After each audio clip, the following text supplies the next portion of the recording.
Good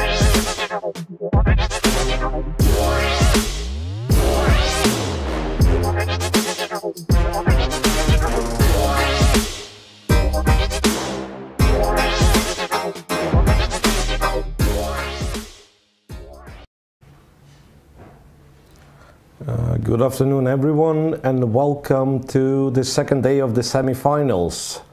It's Berlin Grand Prix, the first tournament of FIDE World Chess Grand Prix 2022 cycle. Okay, so today we are starting a little bit earlier, and I believe anytime soon I'll be joined by my co-host Jesse February. I wonder if Jesse is already with us. I am here. I'm here alive and awake. How are you, Miro? Well, you know, sometimes kind of energy levels sometimes are a little bit low, so this is one of those days. But hopefully That's okay. I'll send you a cup of coffee. I promise. Okay. So as we can see, once again, first to arrive is Hikaru Nakamura. Interesting, right? I mean, is it streaming that makes you somewhat more disciplined? Because I wish I could say so. I wish I could. No, but seriously, my punctuality hasn't really changed much in the 2 hours, 2 years, sorry, that I've been streaming. I'm usually about maybe 20 minutes late. But for tournaments, I think punctuality is key. Yeah, but really, like, that's been the case previous days as well. So he's the first to arrive to the playing hall. So we are in quite an interesting situation in those semi-finals, quite symmetrical if you'd like, right? In both semi-finals. American players, I mean, I can draw some artificial similarities, right? Because, yeah, but anyway, so players with the white pieces won game one in both semi-finals. It was Nakamura beating Richard Rapport, and it was Levon Aronian winning against Lengier Dominguez. So the question is, can at least one of those players repeat the success with the white colors, right? I mean, so can white win again? That would mean the scores level, and we'll have the tiebreak in this case. Otherwise we might have a free day, and yeah, we will know the names of the finalists then, if no wins for white today. Indeed, and I mean, it's a little bit nerve-wracking. You're going into the last round of the semi-finals, and you only have one result to really play for. What would your mindset be? I mean, for black pieces here, Hikaru Nakamura and Levon Aronian are playing for 2 results. I mean, obviously you always have in your mind that you're not going to play for a draw, because most of the time when you're playing for a draw, something bad happens and so on. So you're always playing the best moves, and in your mind you want to win. But as the players playing white, what do you think has to go through their minds today? That's not easy. Yeah, of course it's not easy. So it depends a lot on the opening choice. But what I've realized, you know, it's not that I have a ton of experience playing knockouts, but I played quite a few, and I was like in both players' shoes. I sometimes would win game 1 just to lose game 2. Or vice versa, kind of coming back was also the case a couple of times. So I believe you have to remember, I mean, that's a very important thing. You have to remember that your opponent is nervous as well. So sometimes, imagine I'm playing white, I need to win, and then there is kind of, you know, it's a best move, but it leads to somewhat simplistic position, which you might not be able to, I don't know, pose enough problems to your opponent. Just go for it. That's my take. I mean, just go for it. As long as it's not kind of a forced draw or a dead draw endgame, right? Just go for it, because your opponent is nervous as well, and sometimes they would turn to overthink, like what this guy wants. I mean, it's a drawish position, right? So I don't think there is no chance at all. So at least one of the players, I mean, it's a bold prediction, but one of the players with white, so either Rapport or Dominguez, will have a chance. I'm not sure if he will win. That's another story. But there will be a moment in this round that we will clearly say that, okay, white has chances. Well, white has the advantage, and we'll see what happens. Like prophecies are laid. Yeah, no, but to win the game, I mean, it's not, regrettably, it's not enough to get the advantage from the opening, as we've learned from the last round of qualification, right? When Yesipenko came that close to beating Hikaru Nakamura, but still failed. So Hikaru is very tricky and very solid. I mean, last year's kind of he turned quite solid. With Levon, it really depends on the opening. I believe Dominguez Aronian depends on the opening great deal, because Levon is overall so well prepared. So it will be tough to get a game against him. If Dominguez will, then of course anything can happen, but might as well be that, you know, some forcing line and Levon has everything analyzed. But we'll see. Yeah, I actually read about a bit more about the Grand Prix series today. I was busy streaming earlier and we went through the articles. And the one thing I realized is that, I mean, two of the players who were the replacements, I mean, Andrejkin was replaced by Yesipenko, and Deng Liren was replaced by Votacek. And both of them had the chance to fight for the semi-final spot. And I mean, they did so well already. It was incredible. And what I also realized is that Deng Liren may not have had the chance to sort of attain a visa to come to Berlin, but he will have a chance to play in one other Grand Prix leg. But it does mean he doesn't qualify for either of the two spots that the Grand Prix can offer, unfortunately. Yeah, so he kind of missed one of his tournaments, right? And it's not like he didn't attend Berlin, so he will be given two chances. He will play the other tournament, which was kind of initially assigned to himself, right? But not more than that. So it will be challenging for him to qualify. True. I mean, yeah, FIDE used to have a rating qualification for the candidates event, which I believe will be held in Madrid. I'm just not sure when. And they took away this qualification spot. I'm pretty sure it's because of the lack of tournaments that have been during the COVID period. And they gave that one spot to the Grand Swiss. So the top two from the Grand Swiss made it to the candidates instead of just one. Yeah, so that's it. And then what else do we have? So rating is gone. The Grand Prix. So I think it's top two for Grand Swiss. The Grand Prix 2. And then loser in the match, which is Jan Nepomuchy, right? That makes it 5. Rajabov, as the FIDE president nominee, is 6. And 2 left from... and 2 are Karyakin and Duda, the finalists of the World Cup. So it's all packed, it seems. No? Ooh. Can it be? Oh, wow. So it's 10, right? No, it's 8, double round robin of 8 players.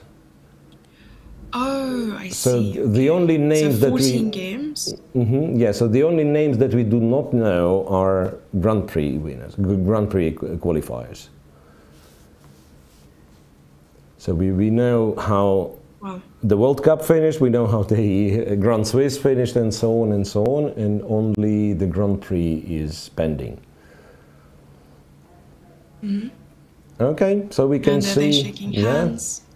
All the players arriving to the board, and the games start. I must say, from Dominguez. Some of the players have. I'm not sure if it's probably wedding ring, but also Nakamura has this like flashy gold ring, and it sort of stood out when he was adjusting his pieces and writing down probably his opponent's name and so on. But have you ever worn bling during a tournament, like maybe a wristband or something like that for this purpose? Not really. I don't remember. I mean, I do wear watches, right? I mean, so a bit of a bit of a fan of like fancy watches and stuff. But that probably doesn't count, right? And the ring. Yeah, at a lot of tournaments. Yeah. Yeah, I actually thought that the ring is, if I may, kind of typical American thing. Like, you know, this NBA winners, they get the ring, or poker tournament winners that they get the ring, and so on. Yeah, yeah. So men wearing a ring other than the wedding ring would probably be from the United States, you know. So that's my that's my observation. I mean, I don't know, for whatever reason, right? Yeah. Yeah. And I know for females at least, we do our nails maybe in a checkered format where it looks like a chessboard or something really good, because we know photos are going to be taken, so you want to look your best, obviously. Yeah, I remember being a coach of one of the women players in some knockout, and I remember there was a dilemma. So shall I repeat variations for another half an hour, or shall I get my nails done, for instance? And obviously nails prevailed.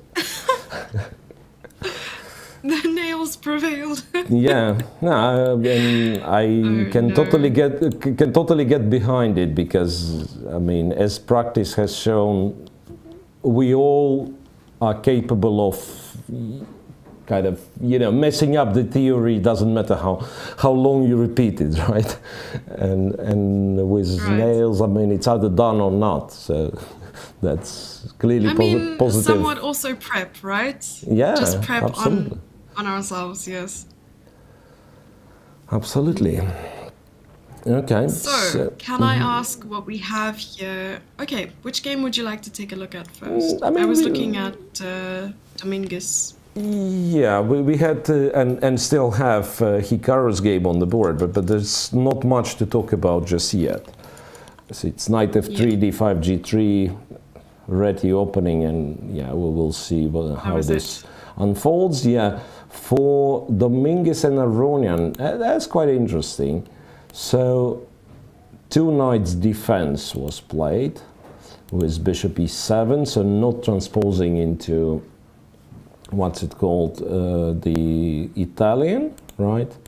And then last couple of moves for black, namely knight a5 and c5,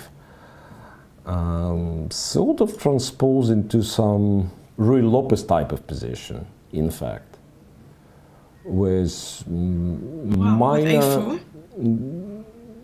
Yeah, it's like with minor but substantial difference that black didn't play a6, b5, right? And once again, I cannot really claim if it's a good thing or bad thing, right? So very often in the Ruy Lopez, you would have a6, b5 played, like here, knight a5, bishop a2, and it could be, hang on, it could be, I mean, you won't ever play such moves here, like a6 doesn't make sense, right? But you could have some position like that, c3, b5, knight d2. This does look very Ruy Lopez-y with d3, right? So in our game, the difference is that black didn't do this, didn't play a6, b5, so he has kind of less space, less influence on the light squares, but at the same time, those pawns are not hanging, those pawns are not weak, which sometimes is the case in the Ruy Lopez. So, well, with c5 being played already, black does not worry all that much about the center, right? So d4 gives black way too many options to be dangerous for him. I mean, if white plays d4. So I wonder what Dominguez is going to do. Well, actually, there have been few more moves played, right? Knight c6, knight to a3, once again, trying to control the light squares, and bishop to e6. Bishop e6 was the last move. Bishop to e6. So here... I think this is another one of those situations where I would ask about the e6 bishop, whether to capture, and we saw sort of colors reversed, as you mentioned, sort of painting the pieces. There was the bishop on e3 and a bishop on a7, and whether you should take the bishop, and that rook was a little bit dislodged on a7 later on. Yeah, absolutely. So once again, it's not that easy to answer. If, like, yeah, I've probably told you, right? So I always thought that this is I mean, especially when I was a kid, and that was the moment I was playing all these Italians, right? I always thought that this exchange favors the side who has double pawns, because you simply open the file, and then it'd be, you know, in my head it would be very easy. You just go knight h5, knight f4, bring the queen, and checkmate the opponent. I mean, that would be my plan. Oh, wow. But in reality, you still lose quite a bit of flexibility with those double pawns. I mean, obviously they will not let you to checkmate the king. That they'll play a couple of defensive moves, and here you go. Nothing can be created on the king side. Black is relatively safe in terms of the structure. D4 is not that spooky. But black kind of lacks the real plan. You hear that, guys? All you need to do is checkmate. Yeah, all you need to do is checkmate your opponent, and that's how you become a grandmaster at such a young age. Yeah, and easy. That's coming from Miro. Easy. You know, I mean, you're a streamer, so you are probably aware of this meme. You know how do you win? Just don't lose, bro. That's what they say on Twitch. Yeah, yeah. I mean, especially you know the sports when you only have 2 results. The draw is not a result, and they say, "Yeah, okay, come on, just don't lose, and you'll win." Right? Yeah. So just don't lose. Maybe that's an advice we could give to both Dominguez and Rapport. But yeah, let's not forget chess has a very high probability of a draw. Okay, so bishop e6. Yeah, I'm not sure what alternative to bishop takes e6 is going to be for white, because knight c4, that's what I was thinking. With the plan being to go bishop g5 or knight g5, right? Maybe knight g5 to disturb the bishop. Maybe bishop g5, next move. Okay, let's play something, once again, something stupid and irrelevant for black, like b6. Bishop g5 sounds like not a bad plan, and then say black again does something silly. My plan would be to take on f6, maybe even immediately, and to go knight e3 to try to get to d5 square. All sounds good on paper, but black can play h7, h6, stopping any g5 nonsense, right? No knight g5, no bishop g5. Or he can play a6 and follow it up with b5. That's another thing. So it's not possible after a6 to play a5 as white? I thought not. Oh wait, a5, knight takes a5, yeah. Knight takes and queen takes, and the rook is pinned, and I actually thought that maybe there is some tactic, but I couldn't spot any. Of course, I was just testing you, Miro. Okay, so I'm half awake. I'm half awake, not fully awake, but half awake. Right, so that's about it for white's options, I believe. Either bishop takes or knight c4. I don't know what else. I mean, it's probably not the position where you want to play bishop b1, even though it keeps pieces on the board. But apparently that's not where you do it. And isn't the bishop sort of destined to be on that diagonal, b1 h7? Yeah, but kind of having it on b1 is a little bit strange, right? With bishop on c2, I would kind of agree, right? This is where it ends up being very often in this Italian. But then once again, the knight on a3 and not on d2. The knight's on a3 and not on d2, because much more usual would be to play this knight to d2, f1, g3, right? I mean, that's a very common maneuver. So I think this seems to be just way too clever to go bishop b1. No, I mean, I guess trading on e6 is fine. And then, who knows, maybe b4. Maybe b4 is playable. Point being, of course, if black captures twice, you have queen b3, right? And I'm not sure about the evaluation of this, but at least white wins the pawn back, right? Might be better for white, this one. But b4, I'm not sure if black has to react at all. Maybe just some move. Don't know, like knight d7, queen b3 though. Yeah, so my plan is to go b4 and then queen b3 and knight c4. Maybe it leads somewhere. Maybe that's the way to play. And yeah, we can see Dominguez starts. What you're trying to do is undermine c5. Yeah, kind of create some tension and see how black reacts, right? So and d4 is off the table. Yeah, kind of go queen b3, maybe go knight c4, and then yeah, to see maybe it gets awkward for black at some point.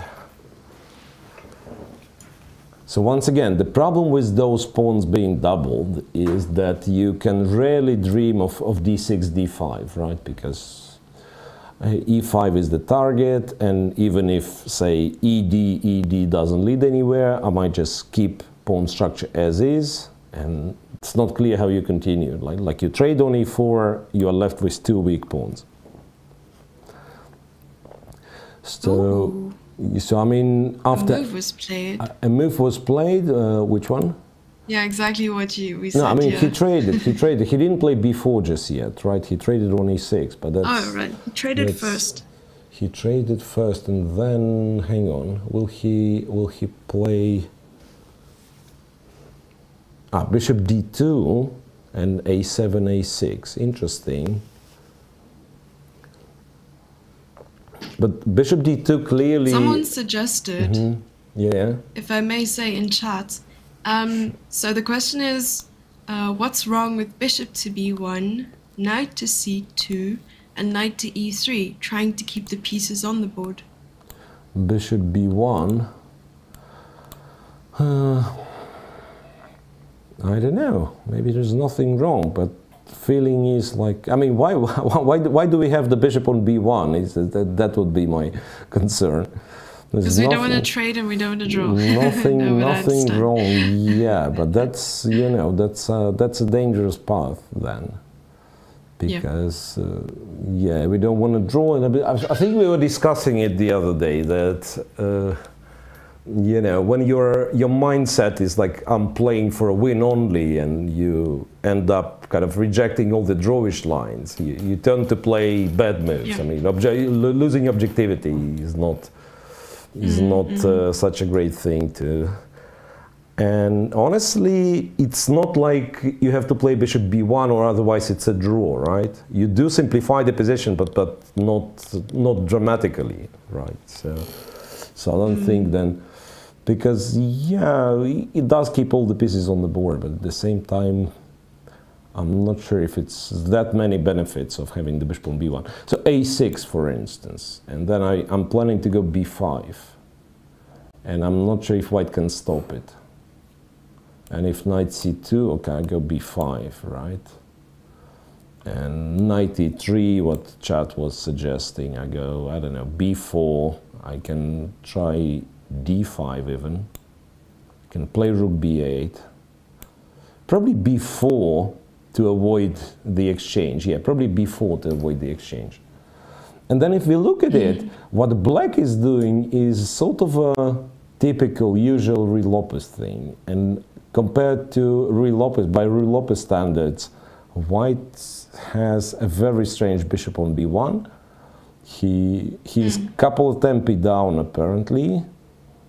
I don't know how relevant would be having h2, h3 played, because in Ruy Lopez, you would, by that point, you would have h2, h3 played, right? So I don't know how relevant this would be, but yeah.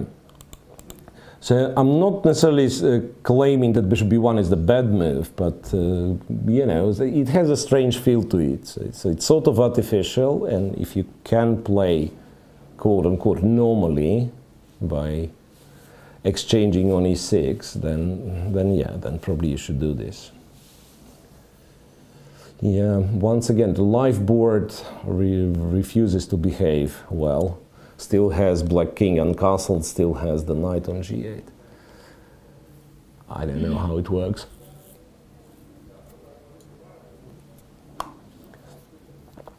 And one more time, Jesse, just pay attention. Aronian is on 1 hour 35. How do you prepare all those kind of strange looking lines? That's my biggest question, you know. Hashtag confidence. Yeah, no, I don't think he probably knows exactly what he's doing, and that's even more impressive than if he would be confident and just play, you know, play moves, kind of decent moves at tempo. I think he's in the book, and then it's a kind of a big surprise that you can prepare this sort of offbeat lines. A6. I'm trying to understand what does this A6 mean. So if white still goes B4, is he planning to play B5 at some point? I'm not sure. I was thinking maybe with A6, now knight C4, and the idea of playing A5 is not really possible, because if knight C4 then B5. B5. Ah, yeah. So kind of getting. If black were to play something else, then knight C4. A5 and maybe knight B6 or something like that. Kind of getting ready for B5. Yeah, but then my question is, what happens if queen B3? Because I'm attacking both guys, and I believe queen D7 or queen C8 needs to be played, right? To protect both B7. Oh, but with queen D7, knight C4. Absolutely, that's what I mean. Queen D7, queen C8 doesn't matter. I go knight C4, now I'm threatening knight B6. And then, and actually this time I'm threatening for real, because I thought move the rook, but even if you move the rook, knight b6 is still there, right? Yeah, and then you win the pawn. Black will have to play some awkward move like bishop d8. Some bishop d8 will need to be played, and then I can play a5. Oh. That's a tricky position. Yeah, well, Dominguez is thinking long and hard. There's an hour 20 versus Aronian's 35. I mean, they removed 12 and he's already down 15 minutes. But of course, at this stage, maybe it doesn't matter as much. But later on, hopefully, times can equal out. Yeah, I was thinking of the other way of protecting the b7 and d6 at the same time, which would be queen to c8, knight c4, then threatening knight b6. Knight to d7, and honestly my thought was that after a5 maybe, I mean, once again I don't believe it works, but maybe black could have taken on f3, kind of to go for this exchange sacrifice. But the problem with the entire with the whole idea is that white has tactics which probably gives him a very solid advantage. Knight d6, bishop d6, queen e6 check, wins 2 pawns. Wins 2 pawns this way. So this is not possible. I'm still wondering what's the reply to queen b3 then, because looks very attractive. Unless, you know, unless d5 is sound. Okay, this is a good idea. I mean, if it works. So queen d5. B7. Yeah, queen b7 is very welcome, because after knight a5, yeah, the queen is trapped. Yes. So okay, maybe. d5 is a pawn sacrifice, but not the b7 pawn. It's a e5 pawn sacrifice, right? Knight takes e5, knight takes e5, rook e5. But then I can imagine black having a very serious compensation, bishop d6. And who knows, after rook e1, maybe bishop h2, knight g4, queen h4, maybe it works. Yeah, I won't be surprised if something like this works, because for the time being, white pieces are kind of crowded on the other side of the board, like the queen on b3, the knight on a3, not necessarily taking part in the game, right? So a check, king, I don't know, king g1. Apparently this just works. Queen h4, check on d5, you go away, and then f2 is hanging as well as h2 is hanging. So that does look very scary. Goodness. Yeah, so perhaps d5 is an idea after queen b3. Maybe that's what it means. Maybe that's what it means. d5. That was quite a deep line. Yeah, so d5, and then the question is if white can apply sort of enough pressure on black's center. But I don't see, to be honest, the knight on a3 now, since white was not on time to play knight c4. Now it's kind of cut off. Bishop g5, I mean, you have options. You might as well just try for c4 and then to make this position a total mess. c4, you know, d takes e4, tripled pawns. Ooh.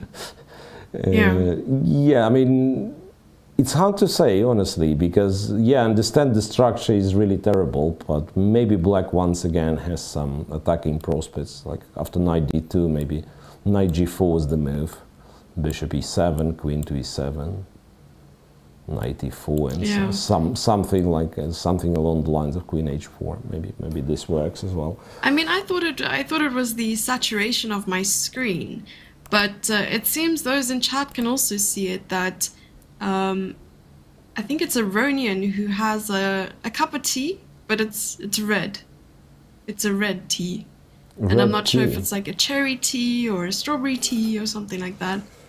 Yeah. Or maybe just a red beverage. It's the blood of his enemies. Yeah. Aronian, I actually have no idea what kind of tea he's drinking. But about his, you know, preferences for food, I remember him being vegetarian for some period of his life. But I'm no longer sure. I mean, what's the current situation, so to speak. Mm-hmm. And yeah, and to add to this, remember I've mentioned that we've been in St. Louis, same time, same place, kind of. And he would hang with himself a dried pepper, Carolina Reaper. You know what's that? They claim it to be the hottest pepper in the world. So it's a kind of chili is nowhere near close, right? So some specific American pepper. Yeah. And he would add a little pinch to more or less anything he would eat. So he likes spicy food then. All right, so Domingue is thinking. Yeah, Domingue is thinking less. Okay, he has 20 minutes less. Aronian, we suspect, might be still in some sort of analysis, since I figured out that d5 is the move to reply to queen b3 with. And this does look, I mean, once again, if queen b3, d5, if you look a little bit kind of at this position, it does seem to be something that you could prepare at home, like some sharp line with pawn sacrifice and so on. So Domingue decides to go b2, b4. b2, b4, and Levon still plays very, very fast. C takes b6, c takes c takes b4. I believe c takes b4 will be played in reply, and d5 very quickly. So Levon really knows everything.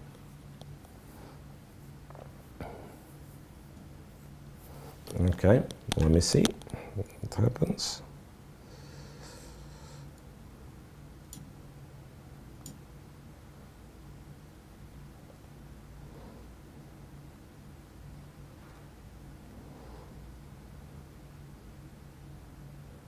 Yeah, okay. I was just having to refresh my scene quickly so I can hear you a little bit better. Yeah, okay. So was the last I was actually told... let me know. No, I was told yesterday that I was streaming to Moscow servers, so it did sort of explain all the audio issues and things, but I think we found a good balance to hear and understand each other, so I'm happy. Yeah, so sometimes it's, once again, still I'm an old-fashioned guy, so I do not trust Wi-Fi, for instance. When I'm streaming at home, it's always you know, the cord, the wire is you know, reliable. Yeah, me too. And then this Wi-Fi thing, So a few moves were made. There was b4, b4, c takes b4. C takes and d5, yeah. And the last move d5 played that quickly kind of hints at Aronian knowing everything. Because it's once again, it's a pawn sacrifice, right? So takes on e5. He's also attacking on b4, I suppose. Yeah, but once again, after knight e5, I'm not sure Dominguez would be too much concerned with knight takes b4 move, right? Because here white at least keeps this beautiful knight on e5. The knight on a3 is not really great, but still, I believe in this case white is happy to continue the game. So what he has to be scared of is probably something like that one more time. So trade on a5, go bishop d6, and then try to set up some sort of an attack while the knight on a3 is still stuck. So the knight on a3 doesn't have a lot of squares to go to. Yeah, to such an extent that it might be that white has to play knight c2, who knows. Right here. Do you think b5 is the move here? b5, I wasn't sure. b5, and after a b5 you'll have to take with the knight, yeah?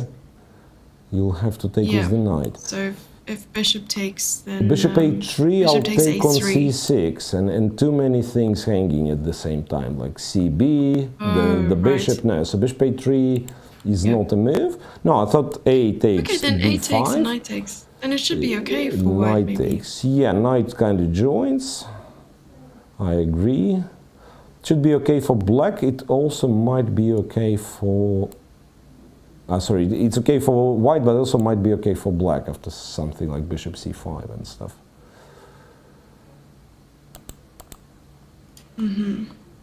Yeah, some sort of bishop c5. Alrighty. Alright, so Dominguez thinking, let's check the other game, because we've only mentioned 2 first moves. So let's see what system Hikaru decided to play against the Reti. Right. Yeah. I think he transposed. He sort of it's no longer looking like a Reti. Maybe it still is. It's but no ended up pushing longer, the d1 to d4. It's no longer looking like a chess opening, to be honest. No, seriously. I mean, if you'd show me this position, and would ask me to kind of deconstruct what were the opening moves, I would struggle, because that's something strange. Right. First things first.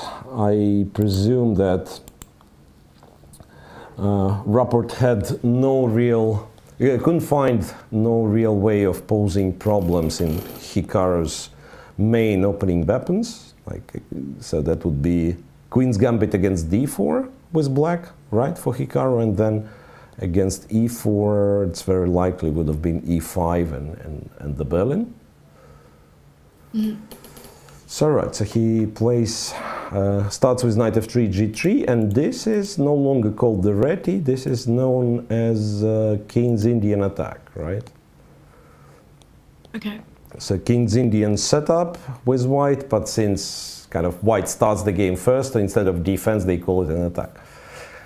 And yeah, and then knight c6. And knight c6 is... it's not very usual, but it's a legit move. So the much more common would be c5 first, and then after e4 you'd play knight c6, right? And the theory of this line goes on and on and on.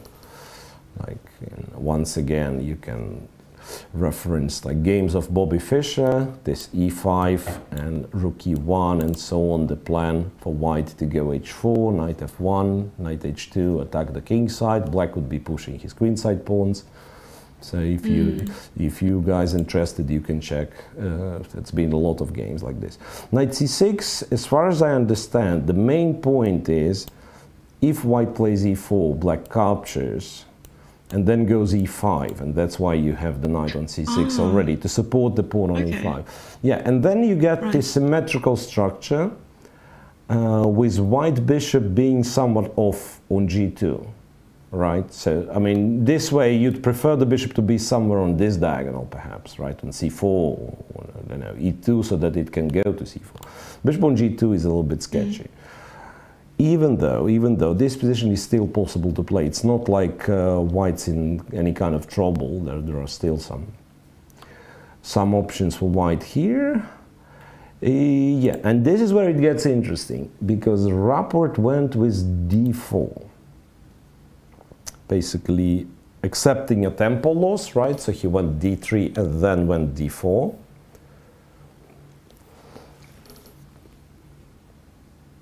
Knight e4, fighting for the central squares, and c3 and f5. Knight e1 and e5. Then, I mean, when you start playing moves like knight e1, there is a feeling that something didn't go right for you in the opening. Knight e1, knight d to f3, bishop f6, and e2, e3. I mean, it does look ugly, if you ask me. He probably has strategic idea of fighting for the dark squares. If black is too naive, if he simply trades on d4 and then, I don't know, plays some silly moves like bishop d7 is probably bad because of queen b3. But anyway, black does something. White's plan is to go knight d3. Two knights are aiming at e5, maybe bishop f4 at some point, right? So that's understandable. But black is nowhere near forced to capture on d4.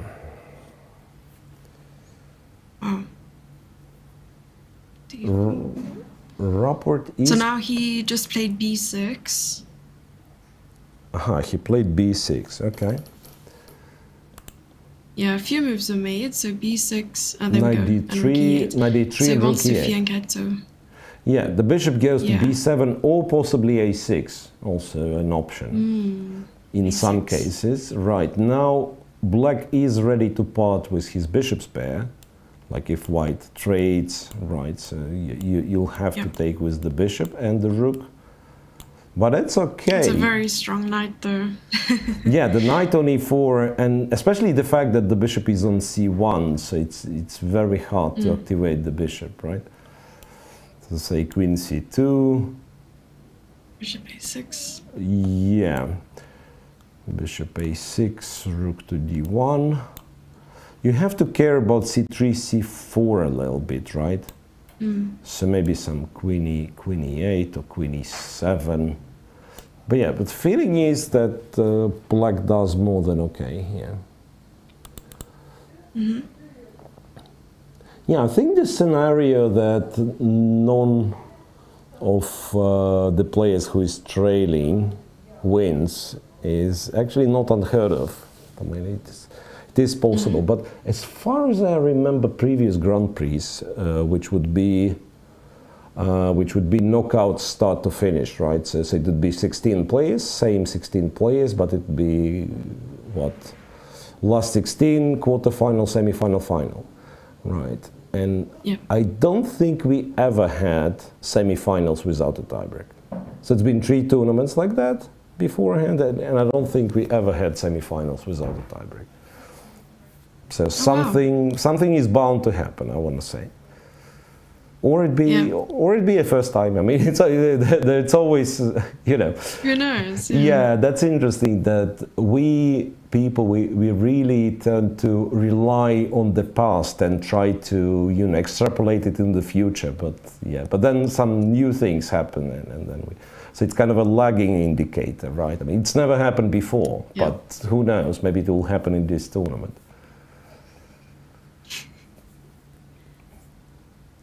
Okay, so exchange on e5 doesn't really look any promising, but on the other hand, what do you do? Yeah, I mean, like queen c2 is... Well, you did say that the bishop on c1 could be a huge issue. So possibly bishop, I know bishop d2, but yeah, maybe bishop d2, rook c1, c4. Wait a second, bishop d2 doesn't really improve the bishop, a6. right? I mean, it's not clear where it goes. All right, yeah. Bishop d2, no, so the only square I kind of would like to put the bishop on is on b2 maybe, so like say play b3, bishop b2, in order to trade everything on e5 and put the, eventually play c3, c4, right? But for this, I need to protect c3 as well. I cannot play b3 immediately, right? And maybe one more time I'll just show this line to illustrate the silly moves that I was looking at. Like for instance, I go b3 here, knight c3, so a pawn sacrifice, right? Queen d4 would have been nice, it's a double attack, but it refers to black's double attack with knight e2. Yeah, so I was thinking queen c2, because the queen's attacked, right? Queen c2, bishop b2, and it's cool and all, we have quite a few moves with the tempo, but since white is getting stuck, white's not winning something immediately, right? I don't think it's any good for white. Also, perhaps rook e6 is somewhat more precise to guard the c6 square, and also have an option to play c7, c6. Maybe it might still be the way to go. What about f3?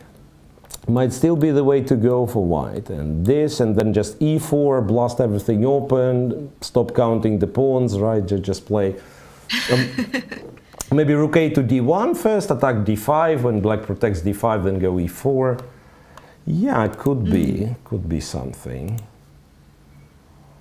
No, but that's my point. So that any sort of a plan that white tries to execute it apparently is connected with like general trade on e5, like trade everything what's possible to trade on e5 and then go from there.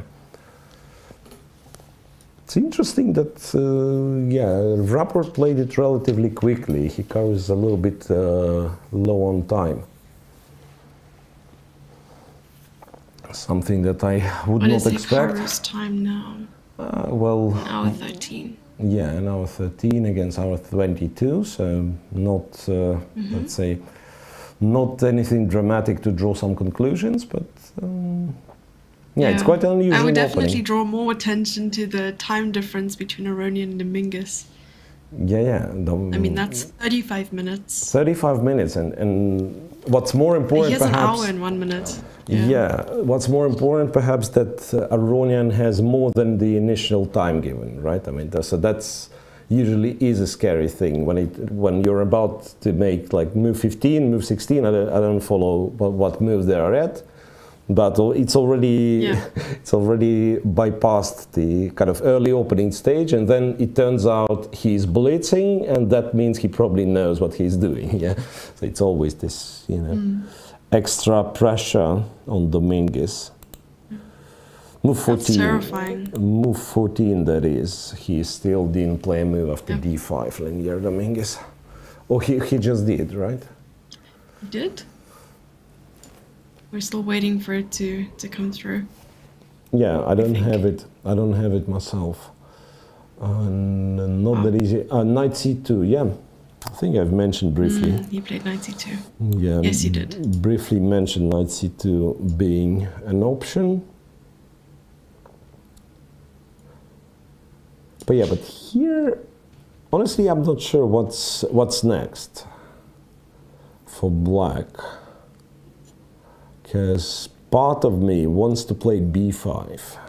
Part of me wants to play b5. I mean, to avoid any b4, b5 from white, and also to kind of pinpoint the b4 pawn, so that's your weakness. Okay, it's not going anywhere, right? But the problem is that now, with kind of more simplifications on the way, white might be able to take on e5 finally. And this is... Oh, because knight c2 is defending. Yeah, like that's a pawn up for white. Black might still have some compensation, but it's a pawn up for white. So has to be careful then. b5 is probably not a move. d4. Once again, d4 could be, yeah, it could be that d4 is what you do. But then then b5 happens, and you're probably losing d5 pawn, and d4 just feels wrong in this structure. So maybe b5 has to be played. But then he's the pawn down, as we figured out, right? And that's something not we don't like. Yeah.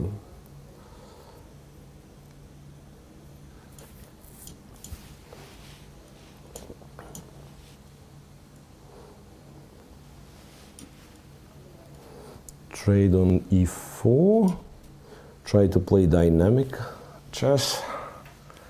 Trade on e4, but once again, I don't have the follow-up to this. Like d takes, and there should be some knight d4 or stuff like that, but can't make it work. Yeah, it's complicated. I was looking at it now on the engine to try and understand what the whole point was. I mean, the evaluation is that it's equal. But the suggestion was the entire line that you showed. And somehow it's still equal.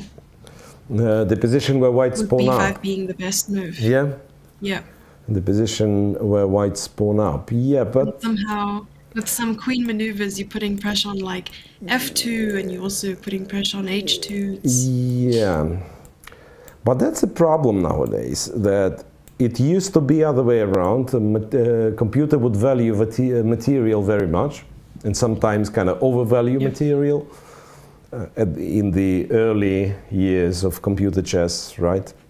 And that position would be plus 1.5, for instance, simply because white has an extra pawn, so it would undervalue the initiative. And nowadays, exactly as you said, I mean, it says equal because it can see kind of a very tricky, very delicate maneuver which keeps the position balanced, right? And it could be a set of only moves, like on a span of 10 consecutive moves. Yeah.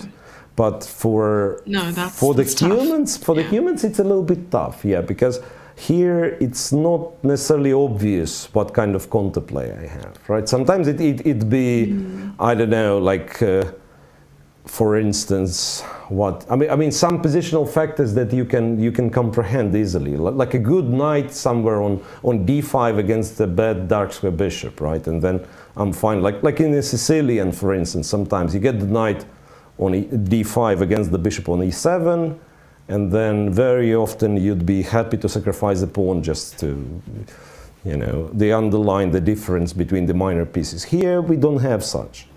So it's clear black might have some slight initiative here and there on the king side, but yeah, it's not that easy.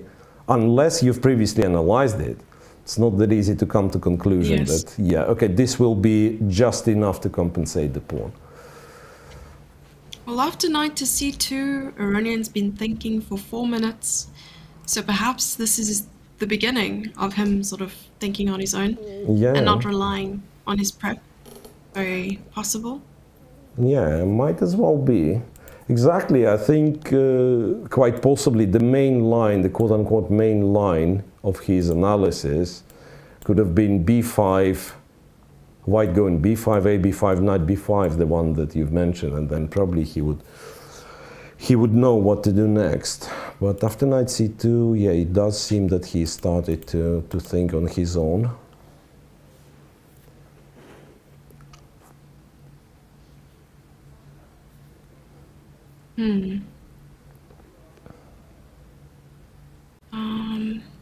Yeah, still not clear what move to play. Yeah, as you said, b5 is engine suggestion. But what else? I don't know if there's another move. Yeah, that's exactly my thoughts. That if you don't play b5, well, what do you do? Then white's kind of threatening b5. So other moves could be, don't know, queen b6, but that seems... Maybe also capturing the pawn on e4. Yeah, but what's then? Again, the same question. Takes and b5. Could this be a thing? It's like I do realize I have a lot of weaknesses. Like a-b, let's say trade on a8. I have a lot of weaknesses, but maybe kind of dynamically black keeps the position balanced. Some rook d8, and then b4 is a bit of a weakness. You'll have queen a4 at some point, like queen b1, for instance. I was thinking queen b1, queen b3, but then queen a4 might happen.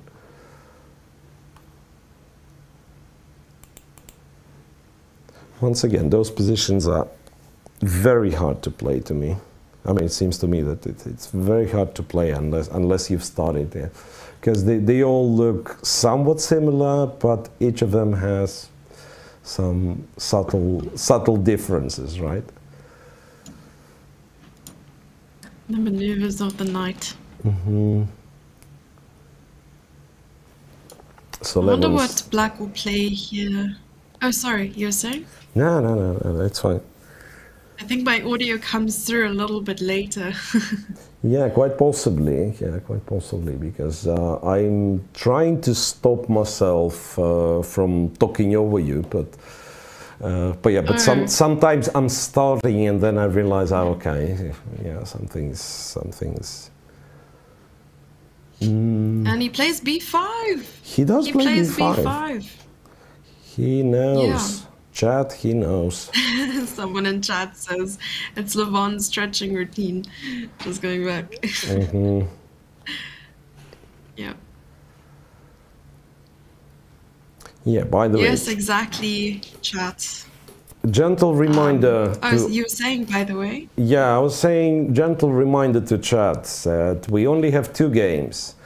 And inevitably, it will come to a point when none of the players will make a move for like 10 minutes, 15 minutes. So we'll run out of things to talk. So you, chat, will have to provide us with, questions, suggestions, and important pieces of information so that we can make it through, those moments where we don't have new moves to discuss. Yeah. So chat suggests that my surname should change with every passing month. So last month my name was Jessie January, and next month it shall be Jessie March.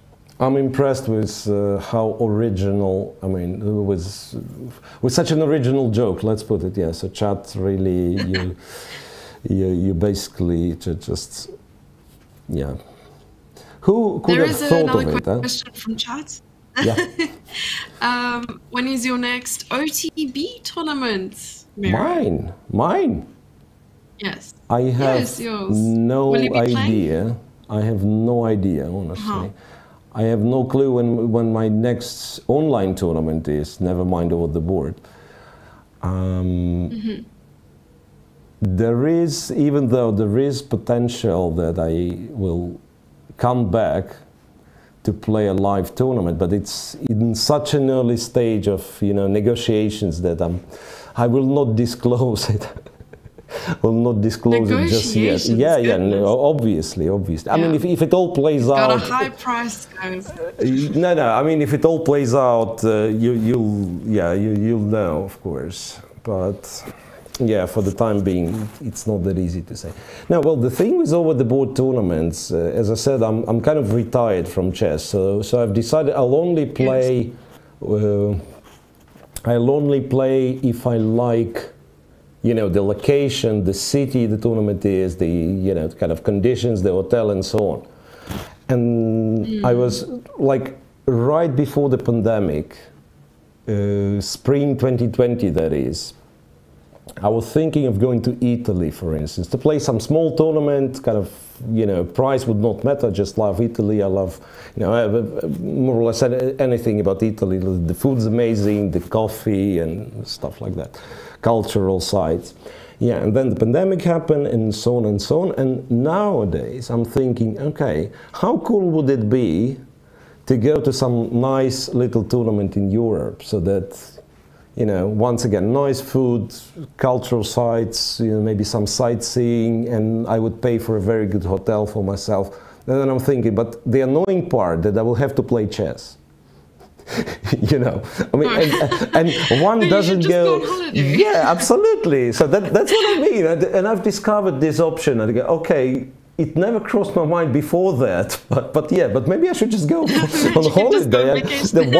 Why do you need the tournament, right? So I'm still not rated high enough to be paid for. So maybe I would get some conditions, but once again, yeah. So I just thought, yeah, but why chess then, right? So, and I don't really feel kind of the great urge to play, right? So I wouldn't mind kind of going back into this tournament atmosphere and maybe playing a game or two, but imagine it goes wrong. And it goes wrong badly, right. And after 2-3 rounds, you understand it already goes wrong, and you still have more than half a tournament to play. So that's the scary part. That's the scary part. Right. Even though, surprisingly, you can't focus on the negative, Miro. Yeah, surprisingly, last time I've played an actual tournament, it was Chess 24 was Banter Blitz. And I was included in there in the very last moment, and strangely enough, I've made it to the final of one of the groups. Wow! Only lost to Duda, so strangely, I won one match that I was supposed to win, and then I won against Salgado Lopez, and even more surprising, I won against Prague. It was this Banter Blitz here, probably Banter Blitz Cup or something like that. Well, there's a lot of trash talking in Banter Blitz, no? Yeah, but anyway, we are not talking each other when we are playing, right? And I was doing it for Chess 24 Russia, so my stream was in Russian, so I could curse the way I liked because nobody would understand. Yeah.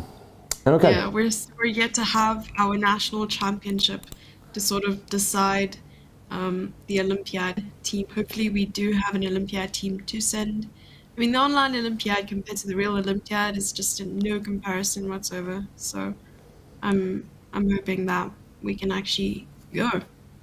Yeah. Otherwise I'll just have to go as a chess tourist. Yeah, I don't know.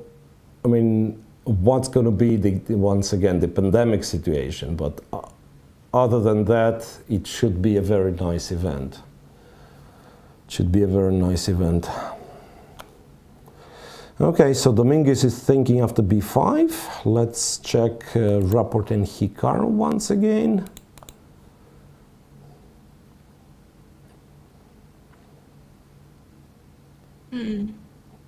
Yeah.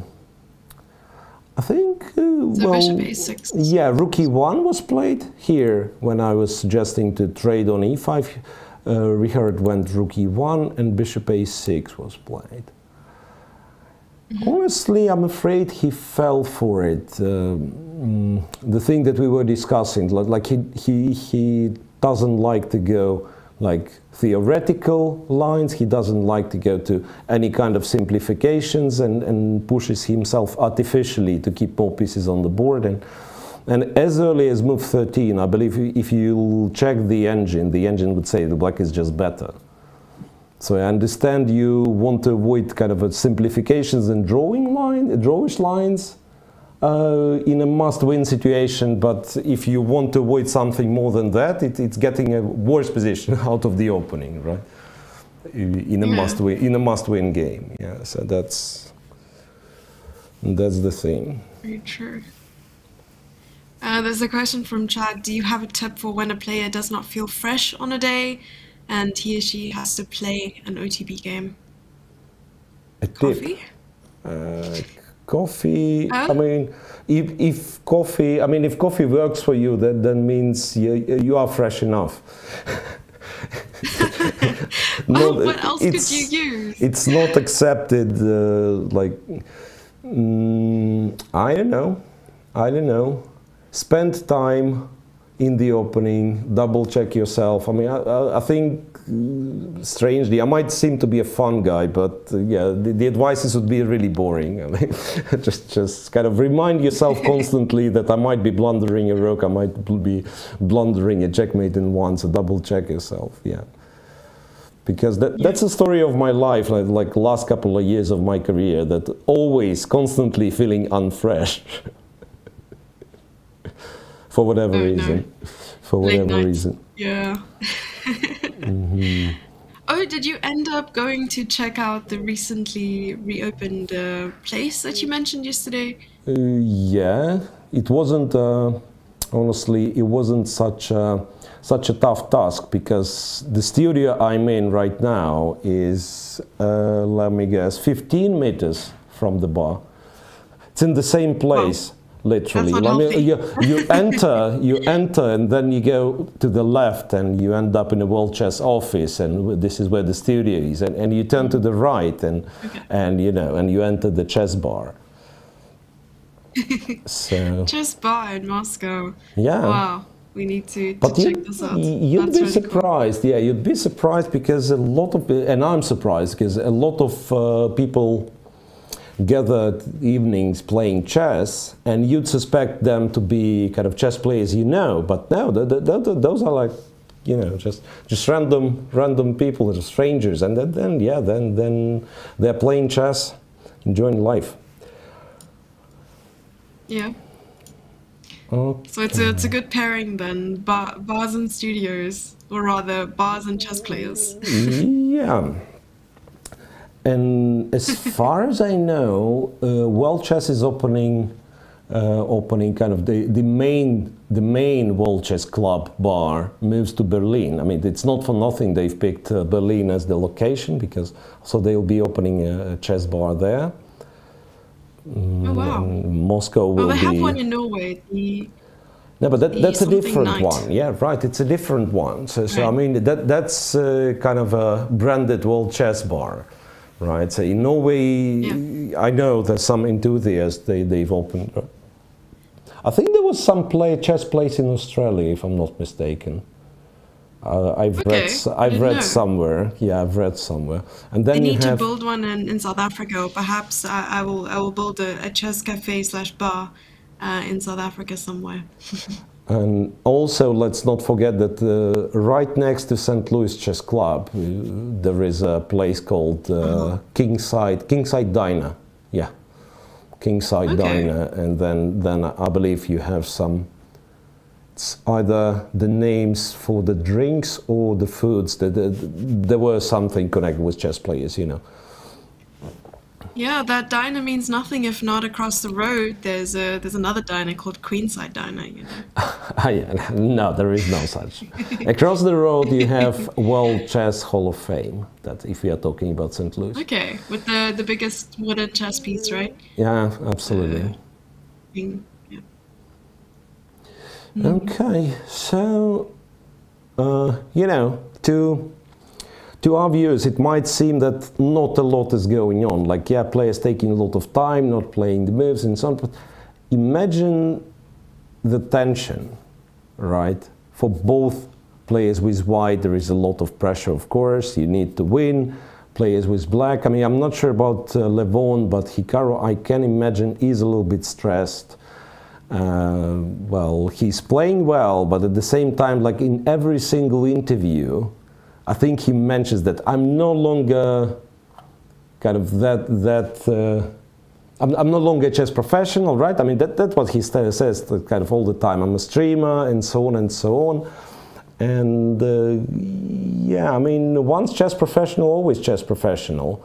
It's like I understand he is not dependent that much on an income from, let's say, from playing chess, but it doesn't mean that you are fine with yourself showing a bad result, right? I mean, if you decided to show up at the tournament, of course you want to play best chess you can. Of course you want to win, right? And maybe yes, I was always told that there's a big difference between a professional chess player and a chess professional. So a professional chess player relies solely on the income from tournaments and appearance fees, organizers, and so on, and competes for a living. And a chess professional does everything surrounding chess, including streaming, commentary, all these things, as well as competing. So I guess if you're creating courses on Chessable and these sort of things, then you're really just called a chess professional. Or not, depending on, let's say, if you have, no, maybe you're just passionate about creating courses on Chessable, and your income comes from, I don't know, from private banking or whatever. So still, I believe it kind of, what's professional in a broader sense is that, because we tend to use this word, I think, applied to someone who does something well, right? So he's a real professional, and very often it would be said Sure. about the guy who does not necessarily makes money from it, but just does it on a very high level, right? But yeah, I think the proper definition would be, yeah, I'm a professional in such a, I don't know, field, branch, if my main income comes from here. Right? So professional gambler, how about that?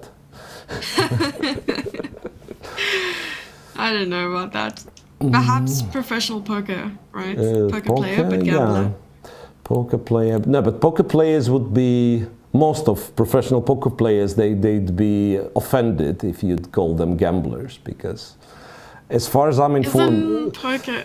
No, I mean, if you are playing professionally, it's a lot of math, a lot of studying. I mean, it's imagine a chess base for poker with, you know, with billion hands databases, and then you structure them and you study and study again, and so it's not called gambling again. It's science, if you will. Okay. It's probably, yeah, I mean, there is probability. It's not kind of the game with open information. So it's not, in chess we know all the pieces, we know all the moves, so it's not probabilistic, right? It's either you play good moves or you play bad moves. And there it's a little bit different, but still, I believe it's more of a science. And of course, if you go to Vegas and bet everything on every two cards you are dealt, then yeah, then it's filthy gambling. Oh my goodness! And I mean, I gamble quite a bit myself. You know, sometimes I give my puppy a treat and hope he'll sit down, and that's one of the biggest gambles. Yeah, in my life that's yeah. So betting on him behaving well, right? Yes. No, but interestingly, yes, indeed. You know, just interestingly, chess players somehow are very often involved in, I don't know, not necessarily gambling, but you know, some bets, this, that. I mean, poker. Once again, it was kind of a fashion that even on a high level, like Grishuk is known to be a poker player, and I mean. At some point used to be quite good, right? So, and I was wondering... they took this sort of combination of games, with poker and chess being so popular together, and they created a mobile app called Choker. Yeah.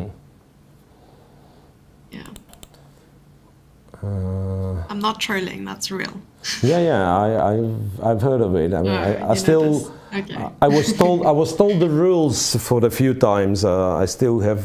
I mean, I cannot remember the rules, but yeah, certainly there is such thing as Choker. By the way, speaking of chess, yes, Black might have a threat. Like if you. Yeah, if Fraport will not take on e5 right now, we will not kind of release the tension in the center, but say play queen c2. With the idea that he trades everything on e5 later on, goes b3, so I'm once again back to my original point, yeah?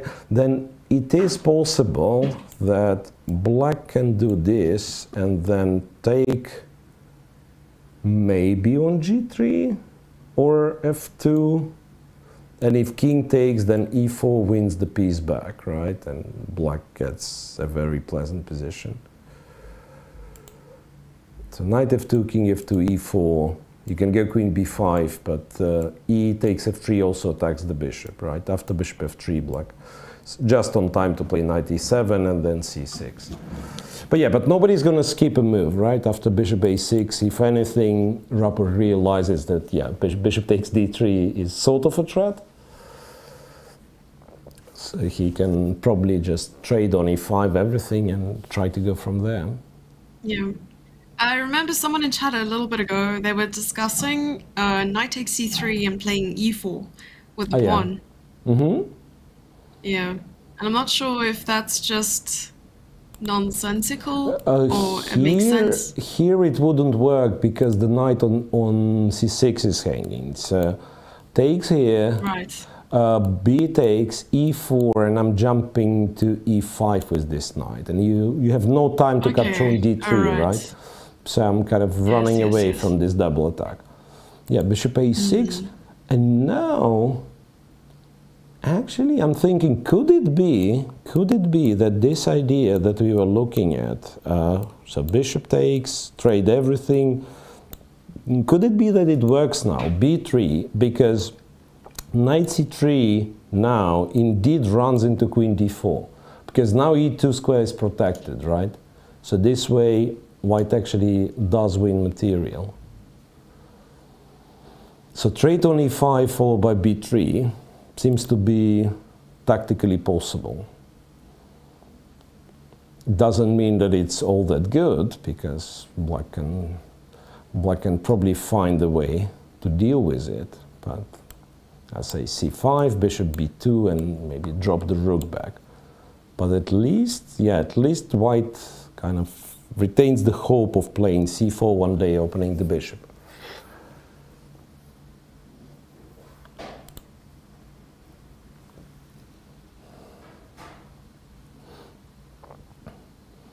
Okay, so I'm just reading about some possible drama in chat as well. About how Dubov was helping Magnus Carlsen, or was the second of Magnus Carlsen at the World Championship match. And Sergei wasn't very happy with that, or to hear that at least. Yeah, but it's like all that drama. It's like couple of months ago, right? I mean, so all those. Yeah, it was a few months ago. Yeah, so that's already not fresh. Like fresh drama being, you know, somebody's Twitter account being hacked. I mean, that's kind of a fresh drama. Yeah, it's just. that's kind of a fresh drama. South Africa is like the Internet Explorer of the world. You know, we only really hear about it later on. Oh, well, interesting. Because I believe Miro is like, do better. No, but seriously, it's like the funny part of it, like pre-internet. The Soviets would be kind of like that. So like in the world, you have, I don't know, economical news, sometimes political news, and there was some sort of a filter, the barrier, right, for Soviet citizens. And you would know everything from like 2 governmental newspapers and maybe a 1 governmental TV channel. So it would always come with either with a delay or from some kind of sources that not for a general public. Yeah, we receive our news via OWL. We wait so for the OWL to arrive with the letters, and then pigeon mail, right? Pigeon mail, as it's pigeons, pigeon mail. Okay, so what happens there is move 14 for rapport, both on roughly 1 hour. So no drama. I think Hikaru is in a very good spot. Black's position is more than fine, but still, of course, the game's not over. They'll play on. So I suggest quickly, let's check Dominguez and Aronian. If nothing really dramatic happens there as well, we could allow ourselves a little pause. Yeah, there have been moves. So after b5. Quite a few. Yeah, a trade on b5, trade on a8, something that we were discussing, but after e takes d5, he did not sacrifice the pawn. He captures with the knight. And then it allows him to attack b4 way too many times. And apparently white couldn't protect the b4 pawn. So knight takes e5 and knight c takes b4. So materials equal. And okay. I mean, it's not that easy to judge this position, honestly.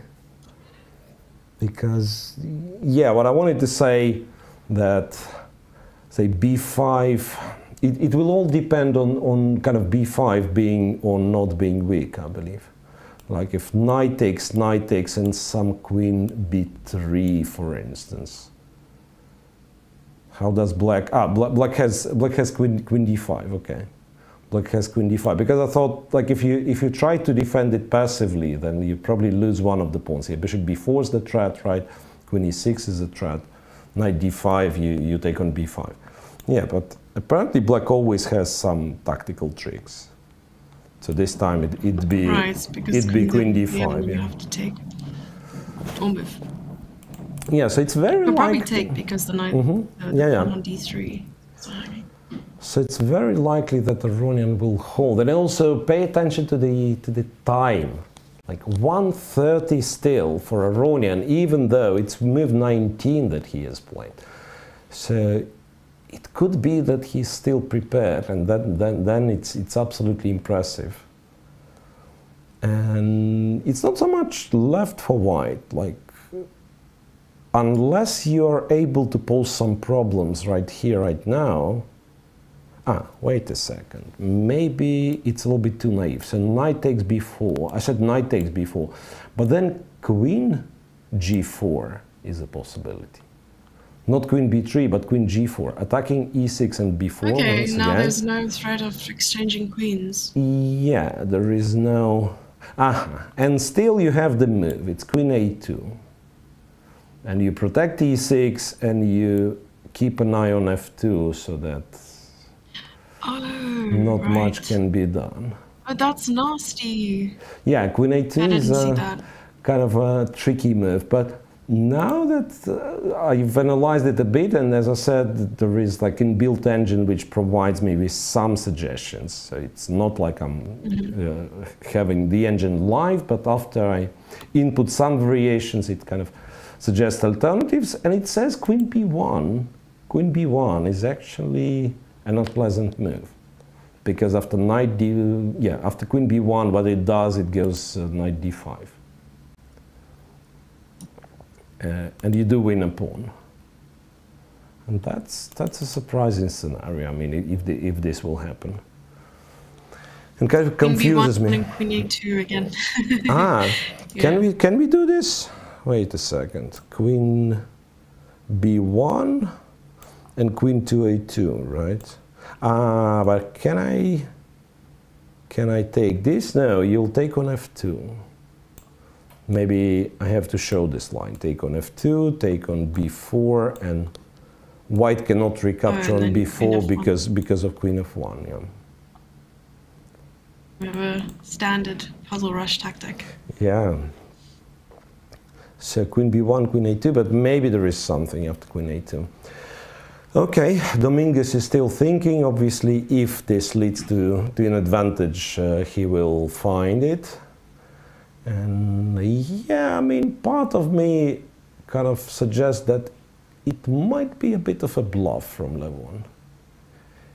You know, he played it so fast, but can this really be that, I mean, he had seen this line somewhere, and it's not like he's doing total nonsense. Yeah, right. I mean, it's probably typical, this d5 break.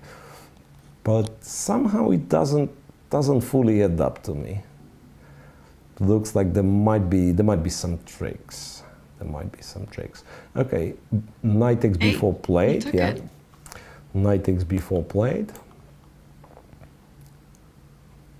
I don't think it makes sense for black to trade the bishops, because it even makes white's task easier because the knight on b4 is hanging. But there is always this queen a2, Jesse. I thought queen b3 now, and we can kind of say, yeah, it didn't work out for black. But kind of does work out because of this queen a2 once again. Once again, we cannot take because f2 is hanging. Black is guaranteed the queen straight. Yeah. And knight c3 will protect the pawn, right? So quite tricky. We saw it on the camera, but it hasn't happened on the board just yet, so maybe another 10 seconds before we see it. There we go. Knight takes b4. And now we see it. Yeah, knight takes b4 and yeah, I wonder, because originally I thought you have to take with the knight, but maybe bishop takes also works, just to simplify the position even further. Just to simplify the position even further. Because then you're sort of forcing the trade of knights. Yeah. And then after... All right, it's been 1 hour and a quarter into the round. Roughly same time for Rapport and Nakamura, who have very, very original position on the board. We don't know what's the evaluation, who is better prepared. My guess would be none, because Rapport simply played something original, found over the board, right? It doesn't look like, I don't know, deep home preparation. And for this game, it's clear that Aronian was better prepared, but yeah, it remains to be seen if Dominguez will be able to pose some problems. So I think we'll go for a brief break, and during this break, once again, let's watch one of the partners' ads, one of the partners' videos. Once again, a reminder that the World Chess FIDE Grand Prix has few partners: Kaspersky as cybersecurity partner, FIDE Online Arena as the official gaming zone, and then Algorand, the blockchain partner of Grand Prix series. So we'll be back in a few minutes. Please stay tuned.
Okay, welcome back everybody. That's a second and quite possibly decisive day of the semi-finals.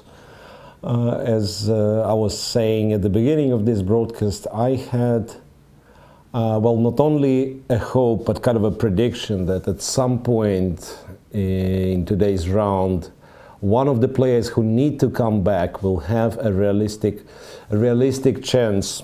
Will have a realistic chance to come back. But honestly, it doesn't look very likely for the time being.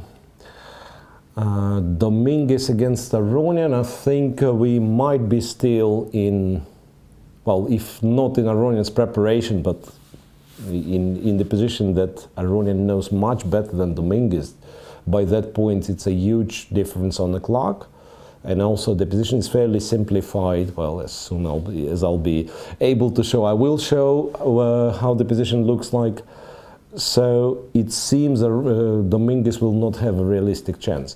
And for Rapport and Nakamura, I'm not sure. So both spending a lot of time while making very original moves, like last sequence of kind of last 3-4 moves is especially surprising. Okay, Jesse, you're back as well, right? I've been here for a while. I'm not sure why. I don't know. I'll not be able to. We couldn't see you. We couldn't see you on the camera. I don't know. Strange. Yeah. All right. So we are getting moves from Linier Dominguez. Exchange on b4 we've seen right before we went on a break. Queen b3 and queen d5 was played. Queen d5, not queen a2 surprisingly, or maybe not surprisingly in this instance, because here queen a2 white would actually trade, right, and maybe the knight was getting stuck on a2. So queen d5. And I just realized that maybe rook b1, you take the knight. No, then never mind. Yeah, then queen d5 simply kind of solves all the issues. I don't even know if you can avoid trading the queens with white. Then you lose d3, I think. Yeah, like what? Queen b1 or queen b2? Even if you... Queen b1. Yeah, but it doesn't look like you're fighting for advantage, yeah? Bishop c5, knight c6, I mean, as soon as I can see that knight c6 is a move, then I'm not interested in trying to. Yeah, so what I can do is probably take on d5, and then, well, pawn takes perhaps is bad because of... Even this is not clear. Like knight d7, rook f7, how bad is that? But you don't need to, I'm guessing. After queen d5, knight takes is just good. Yeah, knight takes. Then knight c6, you have king f7. Knight c6, you have king f7. Or bishop c5, by the way. I mean, I'm guessing even if you lose the e6 pawn, but the b pawn survives, it should be kind of good enough for black to keep the balance. So I'm guessing it will be really hard for Dominguez to come up with anything creative here. Also down to 25 minutes only. So what happens after that knight c6 move that you mentioned? So queen takes queen. Queen takes queen, knight takes, and knight c6. And knight c6. Well, my first guess was king f7 simply.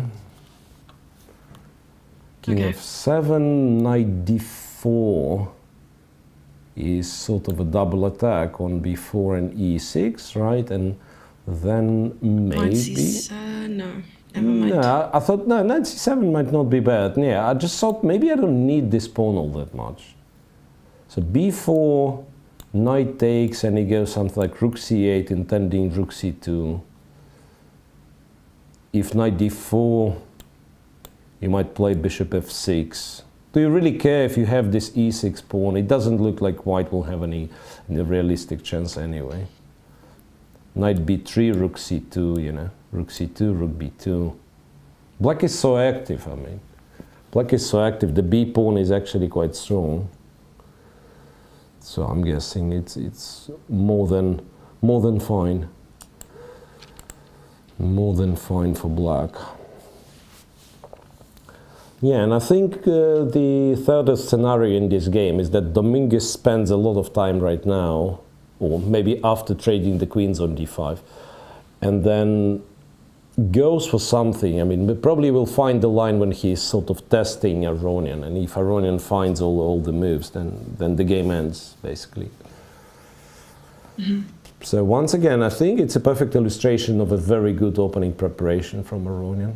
So white was not only unable to put any kind of problems, right, to pose any problems, but basically there was no game for Aronian. If you're Aronian, let's say, and you really knew everything up to this point, to queen d5, then there was no game, basically. And that's a very good spot to be in. I mean, having won game one.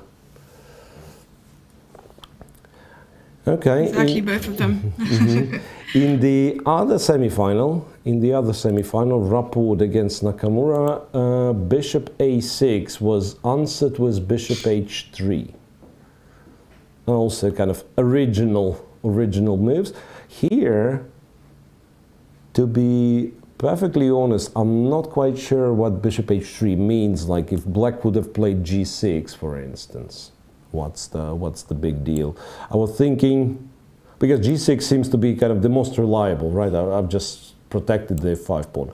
I was thinking maybe this is the time where white trades everything and then claims that you've played g6, you've kind of weakened the long diagonals. So once again, same trick, b3 you can't take, and then I'm dreaming of playing bishop b2 and then c4, and the diagonal is open, right? So bishop h3 was answered in a very strange way by Hikaru. I'm not saying it's a bad move, but it's something that would not cross my mind. So he exchanges on d3, queen d3, and here I was expecting maybe some tactic works, like knight f2 followed by e4, which by the way doesn't work. Knight f2, king f2, e4, white has queen b5 attacking the knight, right? So this way white ends up being up a piece. Yeah, so if not knight f2, maybe g6 now, but what he has done is queen to d7. And, you know, self-pinning.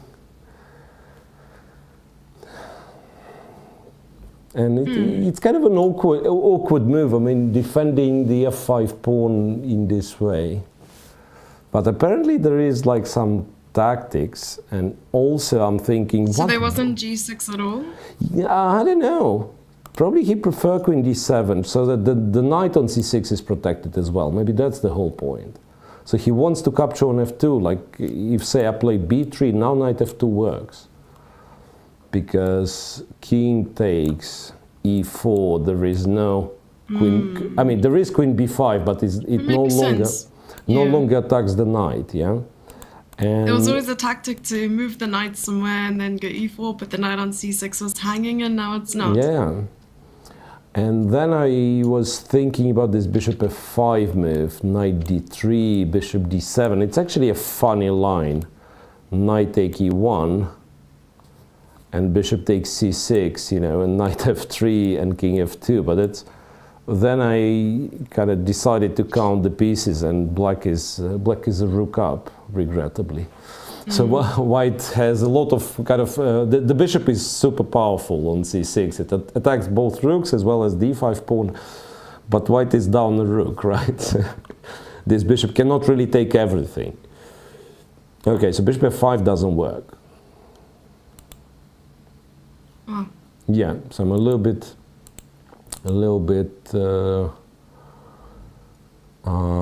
not scared, but skeptical about, say, white getting chances as I've originally thought. Almost certain Dominguez will not have a realistic chance in this game. This game also doesn't look all that promising.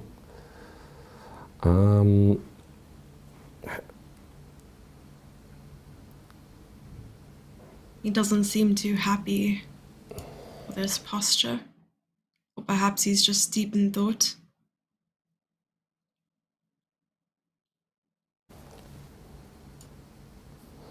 Jesse, sorry, I missed the last thing you said, so I got distracted. So.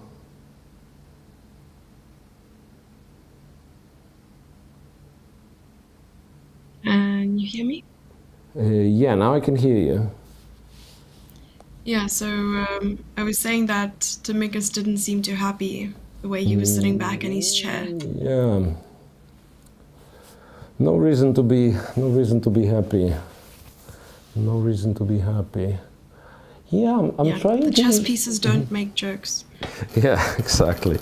Yeah, I'm trying to recall the record kind of head-to-head between Dominguez and Aronian, because I strongly suspect that it's in favor of Aronian by quite a margin. And I hardly can recall. Apparently there were games which Dominguez won, but I can hardly recall any of those. And I remember Aronian winning here and there. So it might be that it's kind of a tough opponent. I mean, sometimes, you know, there is a special term for this, which I can't pick it up right now. Like when you are more or less evenly matched by rating, but all the time you're losing to the same opponent. Just I don't know, it's stylistically. Psychological. Yeah. Yeah, kind of. Yeah. So that either it's the openings that line up in such a way that you always end up in bad positions, right? Or sometimes the style, yeah, there've been examples. I mean, apparently on the so lower it has level. more to do with the style of play. Yeah, maybe.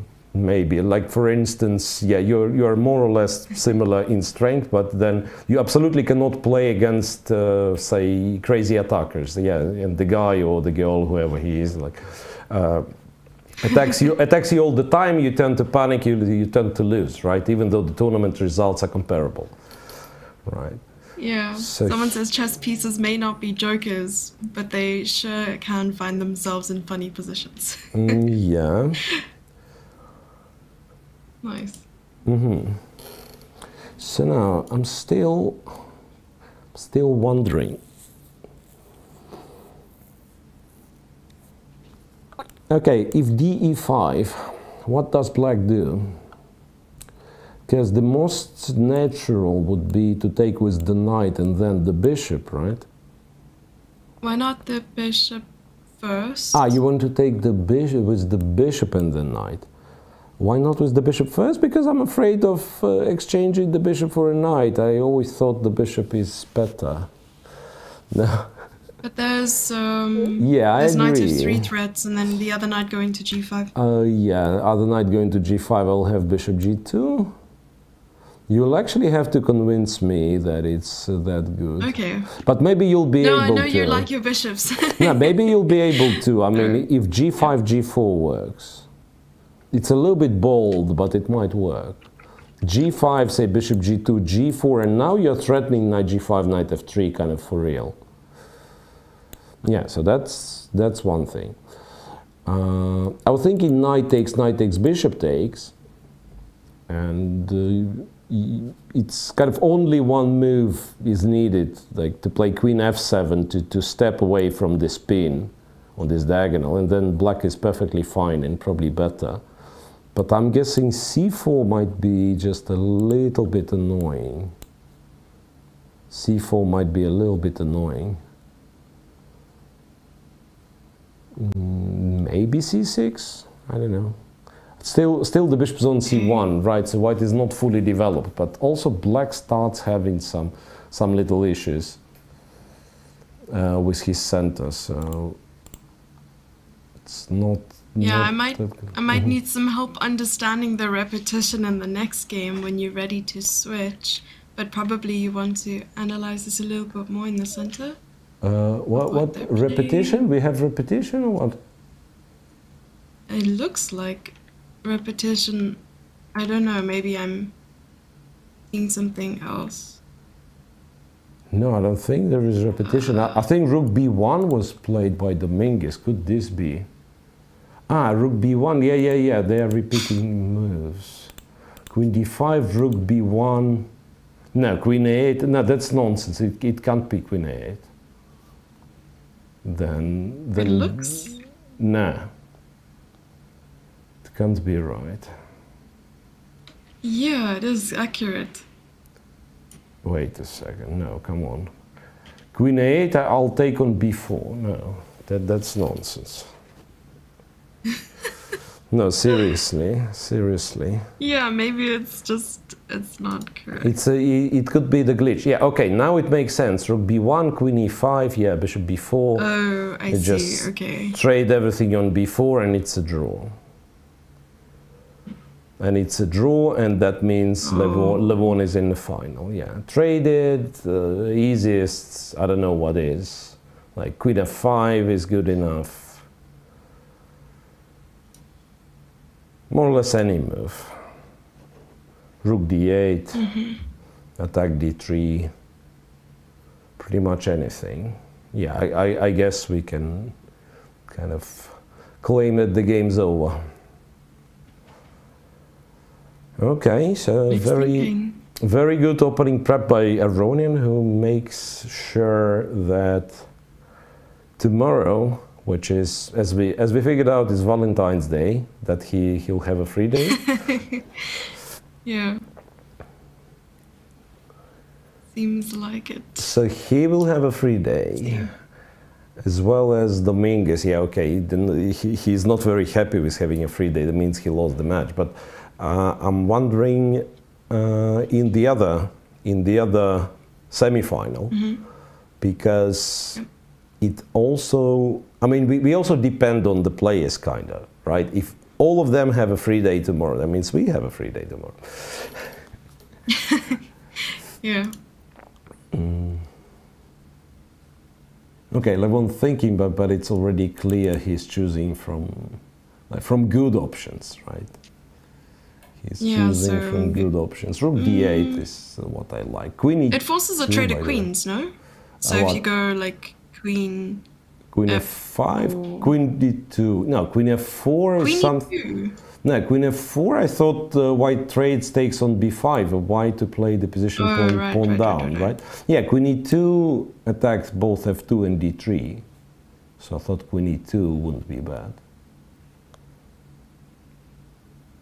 You can play yes, you were saying queen f5 as well. Yeah, queen f5, my point was that, yeah, once again, I'm attacking f2 and keeping b5 protected, but maybe the most straightforward would be just rook d8. Once again, attacking d3. If you trade on b5, I take d3. Rook endgame 3 pawns each, after all. So not much to talk about. And this is, you know, this awkward moment where I have to confess, as the official commentator, obviously I didn't bother to check the rules. Is it 30 moves or 40 moves that they are not allowed to make draws? I think it's 30 moves, right? Yeah, I think no draws other than repetition by move 30. So if they reach 30 moves, then they're allowed to make a draw. Yeah, because it does look like it. Yeah, I understand Dominguez in a must-win situation, but how do you win a position like that? Yeah. Queen e2. Now you're forced to trade the queen. Ah, no, wait. Queen d4 is still kind of possibility.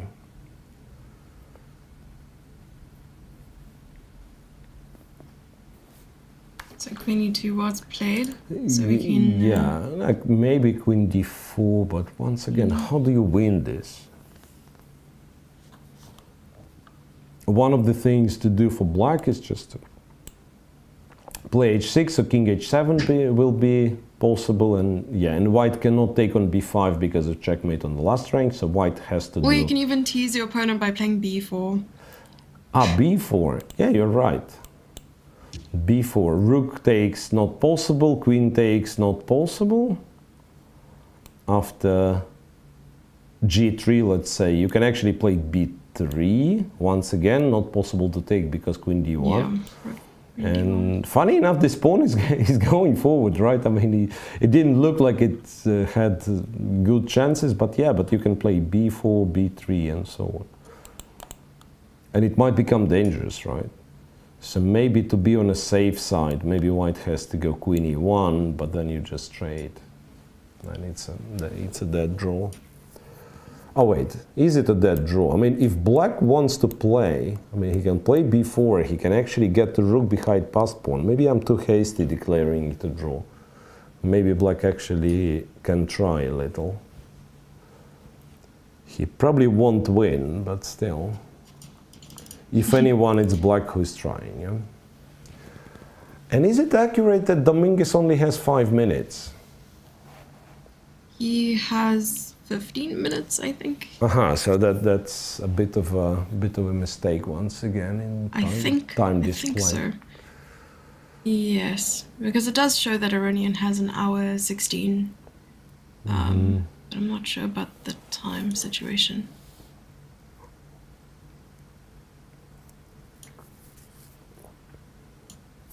Yeah, I still wonder what else could it be. What else could it be? Yeah, like queen. Yeah, queen e1. Also, after queen e1, you can take on d3. No, come on. Oops. No, not queen b5. Sorry, not queen b5. Queen b5 would be awkward. Yeah, queen d4 is the move. So shall we take a look at Nakamura's game again? If there are moves. Versus Richard.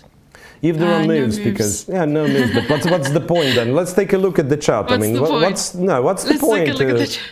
No, seriously. I mean, I said what I had to say about this position. So what else? Okay, Rapport is in the same position, but now he has 10 minutes less than he had 10 minutes ago.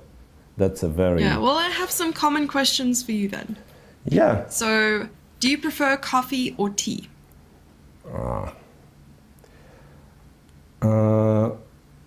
Couple of months ago, I wouldn't hesitate and I would say coffee, because yeah, that's like up to 6, I think 6 double espressos a day, which is really a lot, right? But recently I'm starting to pick up various tea thingies.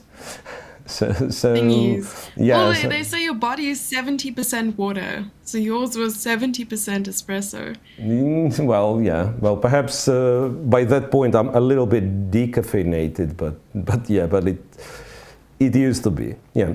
So still coffee. Yeah. Wow. Still coffee. If I would not, let's say, if I would not think, Miro, you're drinking too much coffee, you know, maybe it's time to change and so on. Yeah, if I'm just walking at the breakfast place, so that'd be, yeah, double espresso. That's me. Double espresso, right. And so actually chat was mentioning that there should be 3 options, coffee, tea or vodka. Vodka, yeah. I mean, that's a common misbelief that, like, if you are of, Russian descent. Yeah, which is, first of all, it already would be a mistake, right? Because I'm Ukrainian, so it's well, to some people I understand it's not a big difference, but it kind of is, right?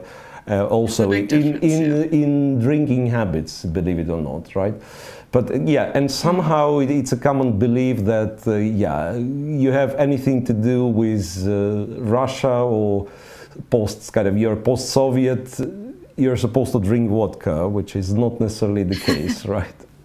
When did you move to Moscow? 2015, I guess, 15, 16, so not so long ago. Okay. Not so long ago. So it was for chess reasons? Personal reasons, let's call it this. Okay. Yeah, it happened to be that I have a lot of kind of chess gigs in Moscow. Yeah, so, but it wasn't it wasn't kind of the reason behind me moving there. Yeah. I mean, Moscow is also sort of the social hotspot. I reckon. I hear there's a lot of. It's rich in culture. So. Yeah, rich in culture. Interestingly, I would argue, I mean, it's kind of Moscow as the city, it's kind of a thing in itself, right? Because the living standards, like in Russia, are not, I mean, it's not very comfortable, I would say, on average, but Moscow stands out, and it's been recent studies, and in fact, like in Moscow, kind of public transport and the quality of, I don't know, food in the restaurants and Wi-Fi and stuff like that. I mean, it's of a very high standard. Like, you can pay with Apple Pay on a subway, and they're testing the system that you can pay with your face. I mean, so they just scan you once and pay then with your face. Yeah, you're just, I mean, okay, obviously masks are in the way, kind of, but other than that, so the bigger your smile, the cheaper the ticket, right? No, I mean, they just kind of link it to your profile somewhere, and then. Yeah. So I mean, a lot of I saw a video technological once things that and so on. People were getting free subway tickets. I think it was in the US somewhere. If you were doing a certain number of squats. So you would stand on the platform, it would sort of record you doing your squats, and it would give you a free ticket to promote that's nice. Yeah, to kind of push you to exercise a little, right? Yeah. Yeah. That's nice about Moscow. Apple Pay, goodness. Yeah, well, you'll see. I mean, you'll see yourself, hopefully. If this Olympiad, which is already delayed like a year or so, right? Yeah. How long is it? Is it 2 years? No? Was it supposed to be? It's been a while. 2018. 18 happened the last one, so it was supposed to be 2020 in Khanty-Mansiysk, right? And then they said, okay, Khanty obviously will not handle it, so it was supposed to be in Moscow in 2020. Obviously, it was not possible to organize it in 2020. Some people thought 2021. Then they've invented this online Olympiad. So now, hopefully, it is happening 2022. Yeah, someone says, paying with your face, I'd like to keep my face. Thank you very much. No, I mean, no, face recognition thing, and then, it's linked to your whatever credit card or something. And then, I mean, you don't have to do unnecessary things like, buying ticket and sometimes keeping the ticket till the end because, you don't need it. Just walk inside and then it recognizes you, which some people find intrusive, by the way. Just kind of, they keep track of your movements.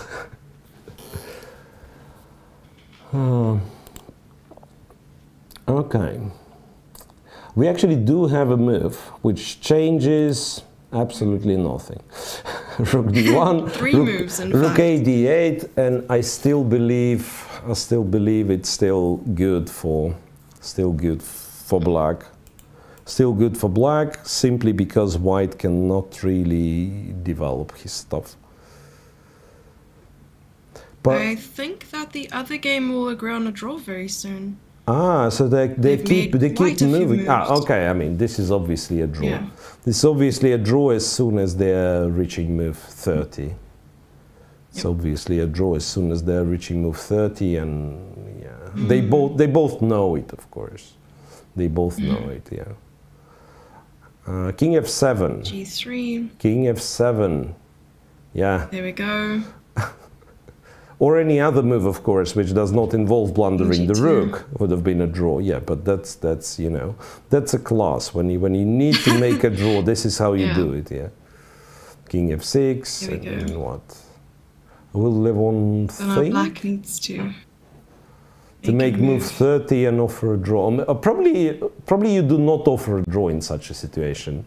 If I'm honest, I mean, I don't think you're offering a draw.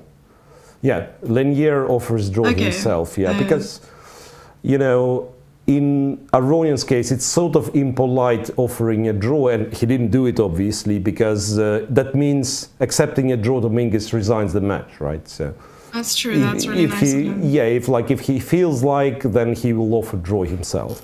So you're not offering a draw in this situation, even if the position is like that draw. All right, so this match is... Solid play from Aronian. Yeah, solid play and very cool opening preparation, and this match is over. Aronian is in the final. Interestingly, he was the one... Look, he was the one to qualify for the semi-final first, right? With a round to spare. And now as well, like, he's first to win his semi-final, even though quite likely Naka will follow suit the same day today. It wasn't such a long game, only 2 hours, and yeah, we are left with only one semi-final. Rapport is a big fighter. Rapport is a big fighter, it's just that the position is not great. The position is not great, and also we are heading towards, you know, to some sort of, I want to say mutual time trouble, but perhaps Rapport will be first to enter time trouble. Move 16, he went below half an hour already, but not only that, kind of the structure is still not defined.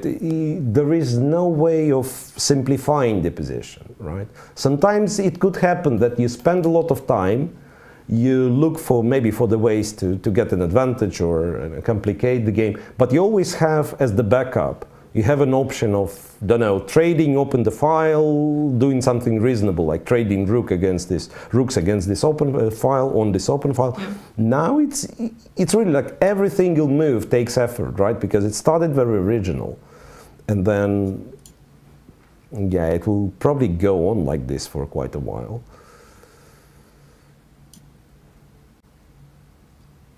So there's only one move made, oh, 2 moves actually, so rook d1, rook a d8. Rook d1, rook d8, yeah, and still... You think we'll see g6, or is that too weakening? No, I don't think it's weakening, it's just that rook d8, once again, it's now, for instance, I do have a reason why g6 isn't such a great idea, because let's say if you trade normally, by the way, rook e5 is still okay, but yeah, if you kind of trade quote-unquote normally, then not only I can take on d5, which is an extra pawn, but I can also take on e4.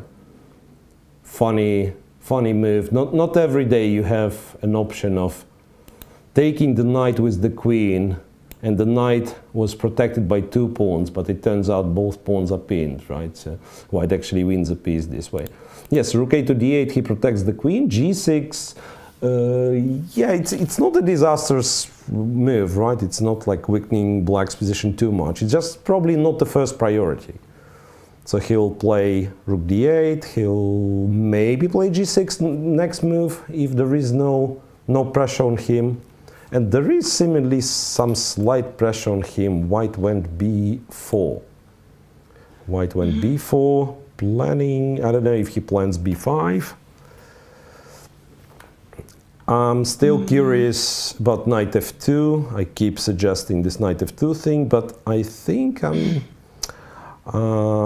getting there. So knight f2, king f2, e4, queen c2 is what might be not very pleasant to face. And then you take the knight, otherwise your piece down, and f5 is taken, and later on f3 will be taken. Okay, so we'll have an interview with Levon Aronian, the first finalist, and we'll be back to this other semi-final right after the interview. Final right after the interview. Levon, once again, seemed to me from out the outside, excellent preparation, playing very fast. Was this position part of your preparation for today? I heard you mentioning to Lenny after the game that it seemed a very solid position. There's not much for white in this line. Could you elaborate and tell us a bit about the game, please? I have analyzed this position a little bit from white and black, of course. It's slightly worse for black.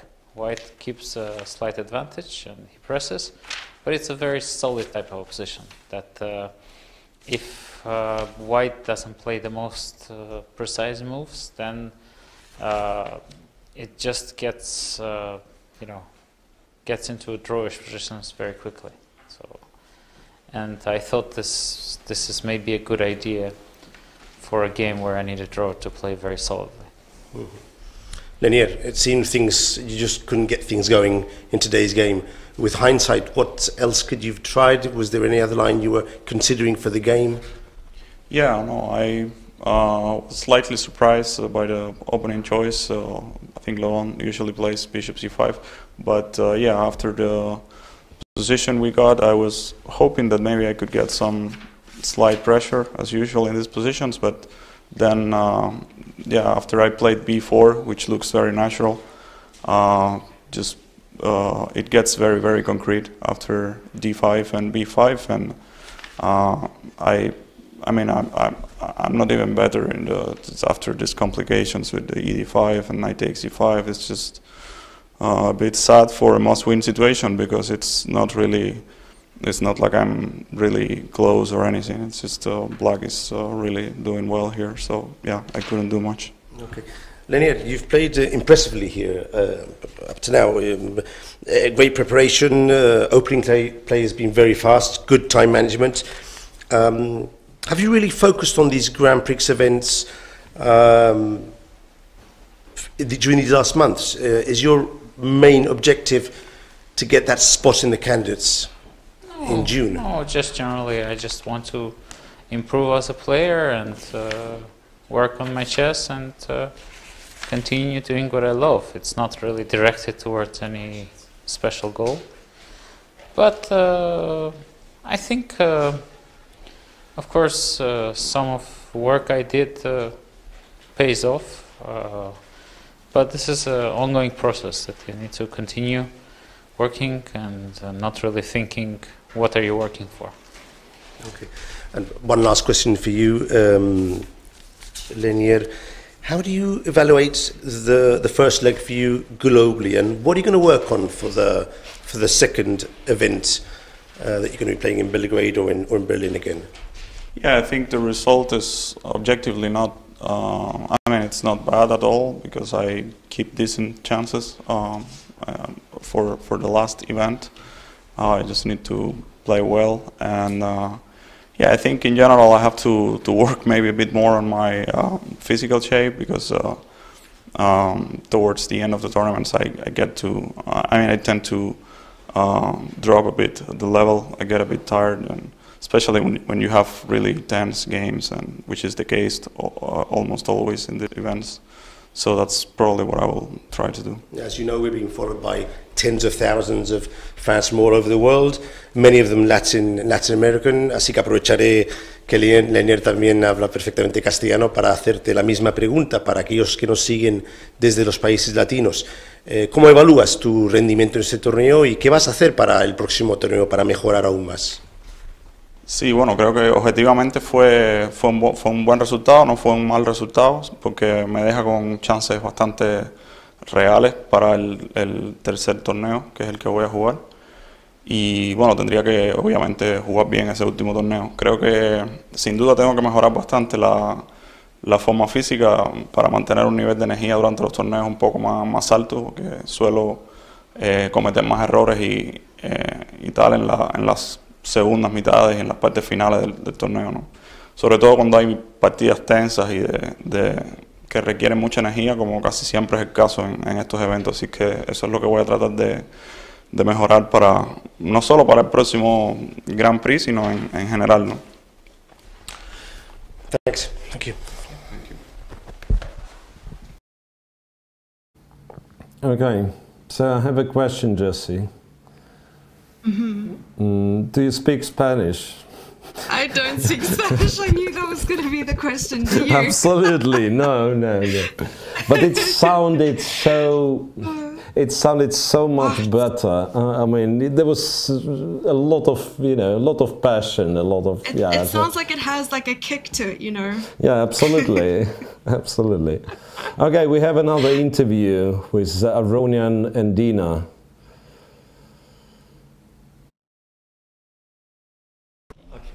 Now we're ready. Levon, congratulations on qualifying to the finals again with a rest day in front of you. I wanted to ask you some general questions, not regarding your performance here. What would be the 3 best chess books, according to you, which you would recommend to anybody? I like books that are, they're covering the field of psychology. So there are 2 books of Jonathan Rowson that are very good. One is 7 Deadly Sins, and the other one is Chess for Zebras. These are excellent books. I love them. Any book written by Torecki, I would recommend. And my favorite book probably from all the books is, I don't know the English name for it, but in Russian it's Огонь атаки. It's the book of Yakov Damsky and Mikhail Tal, which is, for me, this is an ideal book because it's extremely funny. And of course, any book by Sosonko, Gennady Sosonko, is wonderful. So these are from the authors, I would say, that wrote many books, definitely Dvoretsky when you want to learn chess, and Sosonko when you want to learn about chess and chess players. What is your passion? What would be your passion outside chess, professional chess, and music? Well, I love basketball. I also love different sports. I love running. That's a big passion. And yeah, all kinds of like logical games I love as well. So generally I like, whenever I'm with my friends, I like to do something that is engaging, you know, is challenging my thinking or my physical shape. So I also love paintball. So yeah, that's all those things are a lot of fun for me. You mentioned sports. Are you gonna be treating yourself tonight with a Super Bowl? Oh, that's not really my sport. I don't know why, but I really love rugby, but American football, I don't know. Somehow there are too many poses, so I kind of get tired while watching the game. Like with soccer a bit, I also get a bit tired sometimes. And the music that is usually performed, like Eminem and other artists that are usually performed at Super Bowl, neither your style? No, I think there are always interesting musicians that perform at all those great events.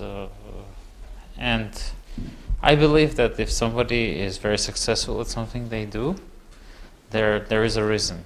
So that means they're very, very good. Maybe I don't appreciate it.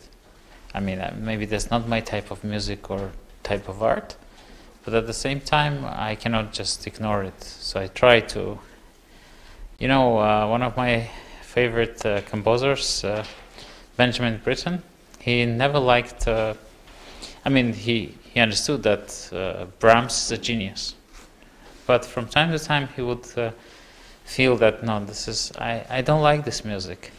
And he would, I think once in every 2 or 3 years, he would listen to all of the works of Brahms and once again try to confirm, is this my type of music or not? Then he said, no, this is not. So I'm like that with a lot of contemporary music. I have to listen to it, try to get to like it, but you know, I keep on trying. It's just like some openings in chess, right? For sure. My last question, not to keep you for too long. Are there some people in particular from St. Louis from whom you have received or you have been receiving moral support during this tournament?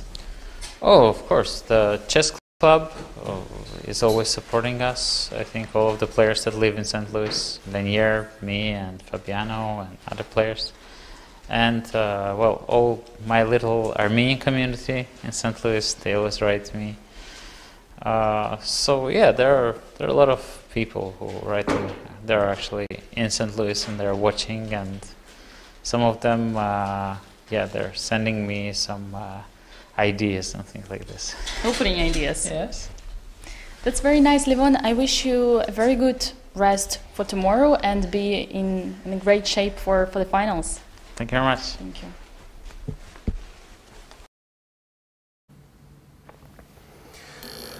Okay. So what you... I was looking at their shirts actually, and it looked like they had the sort of opposite on. So Dina had sort of a black shirt with the white accent, and he had a white shirt with a black accent. So that was a very, very funny. Yeah, I was listening to the interview, but I was looking at the position, I have to confess. Maybe after all, I'm still a chess player. Not much can I say. I mean, still not sure what's the big plan for Rapport, what he wants. Maybe we can come up with your G7, G6 suggestion. I don't see what's wrong here. Just to solidify. Yeah, just to defend it. B5 I can kind of get behind, but then knight goes to A5 and he's heading towards C4. So you can, say, capture that.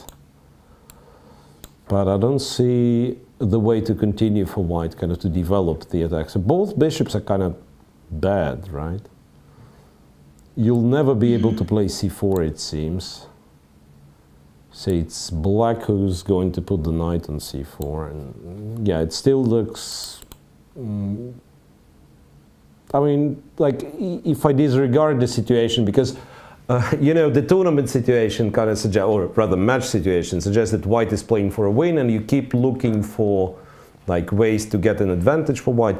But if we stop and we just look at the position and we ask ourselves, well, what's the evaluation? Black is better, let's be fair. I mean, black is just better in this position after 17 moves. So I understand Rapport will try to keep it as complex as possible, hoping for Hikaru to, I don't know, to misplay it, to blunder maybe. But yeah, it doesn't go Richard's way, at least so far.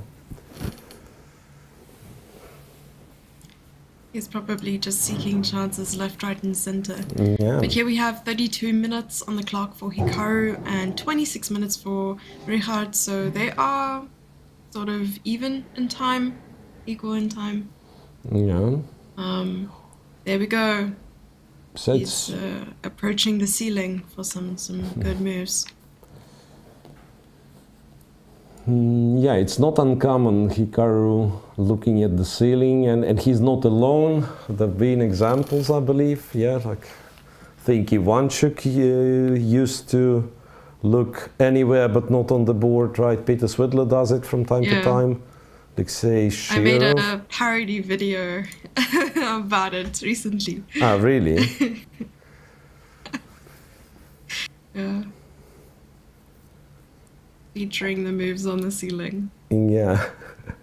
Look, have you followed the interview closely? I mean, interview with Dina, right? Because Aronian was asked about Super Bowl, which is, as far as I understand... And he said it wasn't his sport. Yeah, which but you know, as you know, South Africa is the leading champion. In what? Or leading champions in rugby. Yeah, but that's a different sport, right? Super Bowl is American football.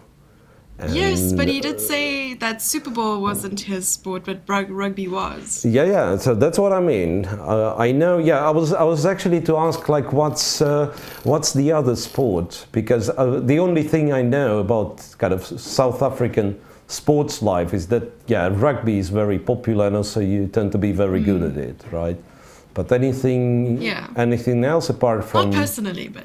No, I mean, as let's say, so you South Africans, let's say, right? So rugby. Collectively. Yeah. So we're big on rugby, soccer, cricket. Cricket, well, I suppose in order, probably rugby first, and then cricket, then soccer.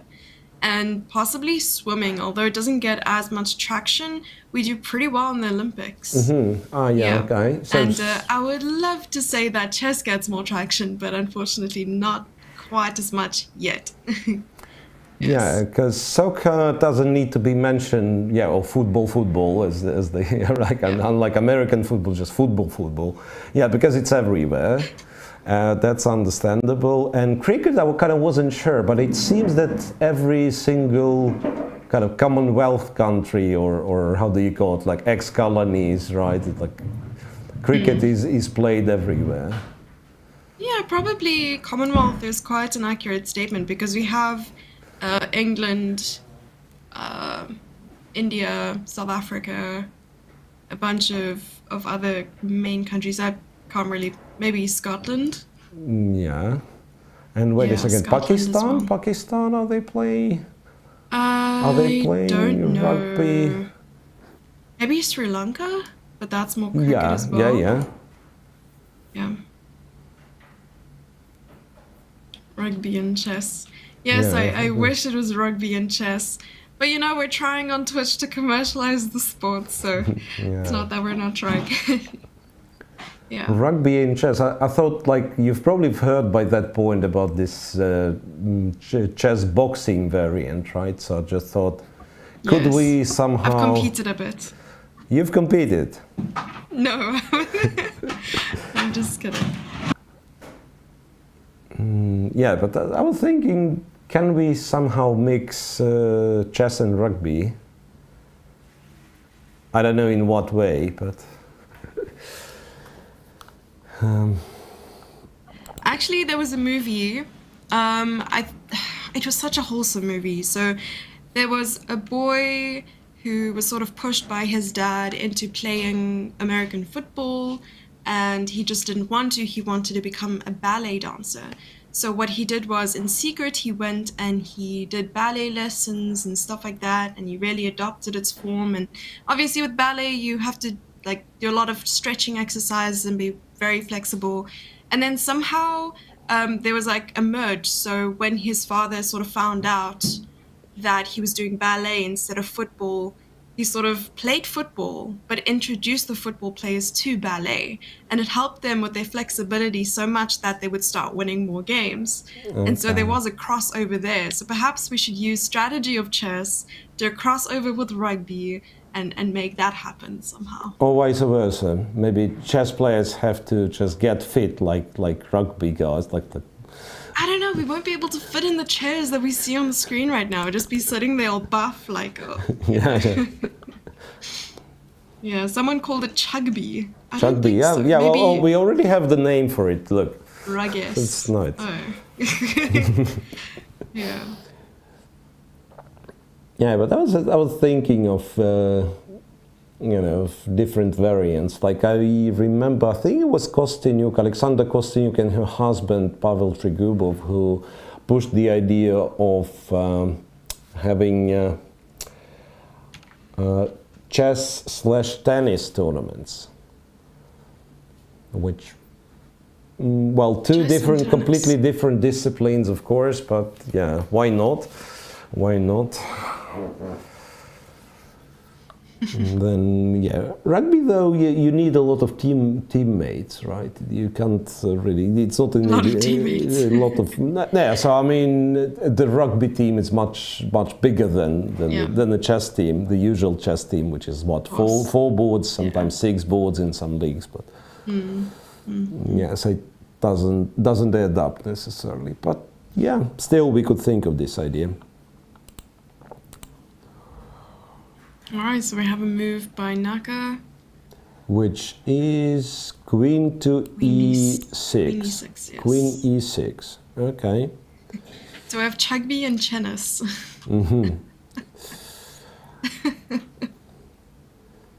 So Naka plays yet another move with the queen, still doesn't want to play g6. But yeah, queen e6 I kind of can get behind. So he stops c4. Not that white was threatening c4, that kind of adds more control over c4 break. Also moves away the queen from the d file. So now this opposition of black rook from d8, white queen on d3 might be a little bit unpleasant for white. And still, I cannot stress it enough, but the bishop on c1 still doesn't do anything. So all in all, I don't like white's position. Yeah, like probably white queen e6, because in case of this kind of trades, right, in case of this kind of trades, taking on e5 with the queen is of course much more comfortable than taking on e5 with the rook, right? And c3 is hanging, you can play bishop d2, black goes knight c4, and you'll put it on e1, and you're almost paralyzed with white, like nothing is moving. Okay, move 17. So now, what's interesting, I mean, will this game be going after the time control? Once again, I have questions like that, because yes, we've agreed that black is probably better by that point. But at the same time, if we are thinking knockout, I won first game with white, now I'm better with black, maybe I wouldn't mind a draw. Just trading, probably. Yeah, and very often that'd be a way to simplify, right? But here I don't see it necessarily. So black is better, but maybe he'll be forced to win this game. I mean, as silly as it sounds, right? Because there is no way to kind of sterilize everything. There is no way that he can trade all the pieces and so maybe he will have to play actively. Sometimes it happens, like, and sometimes it's a mistake of a less experienced players. Speaking from the experience, the World Cup that I've kind of won game 1, and then in the game 2 I had like much better position with black at some point, and I've considered my job done. I've considered my job done, and I kept making kind of good enough moves, hoping for my opponent to kind of slowly equalize so that I can make a draw, desirable draw, and go for the next round.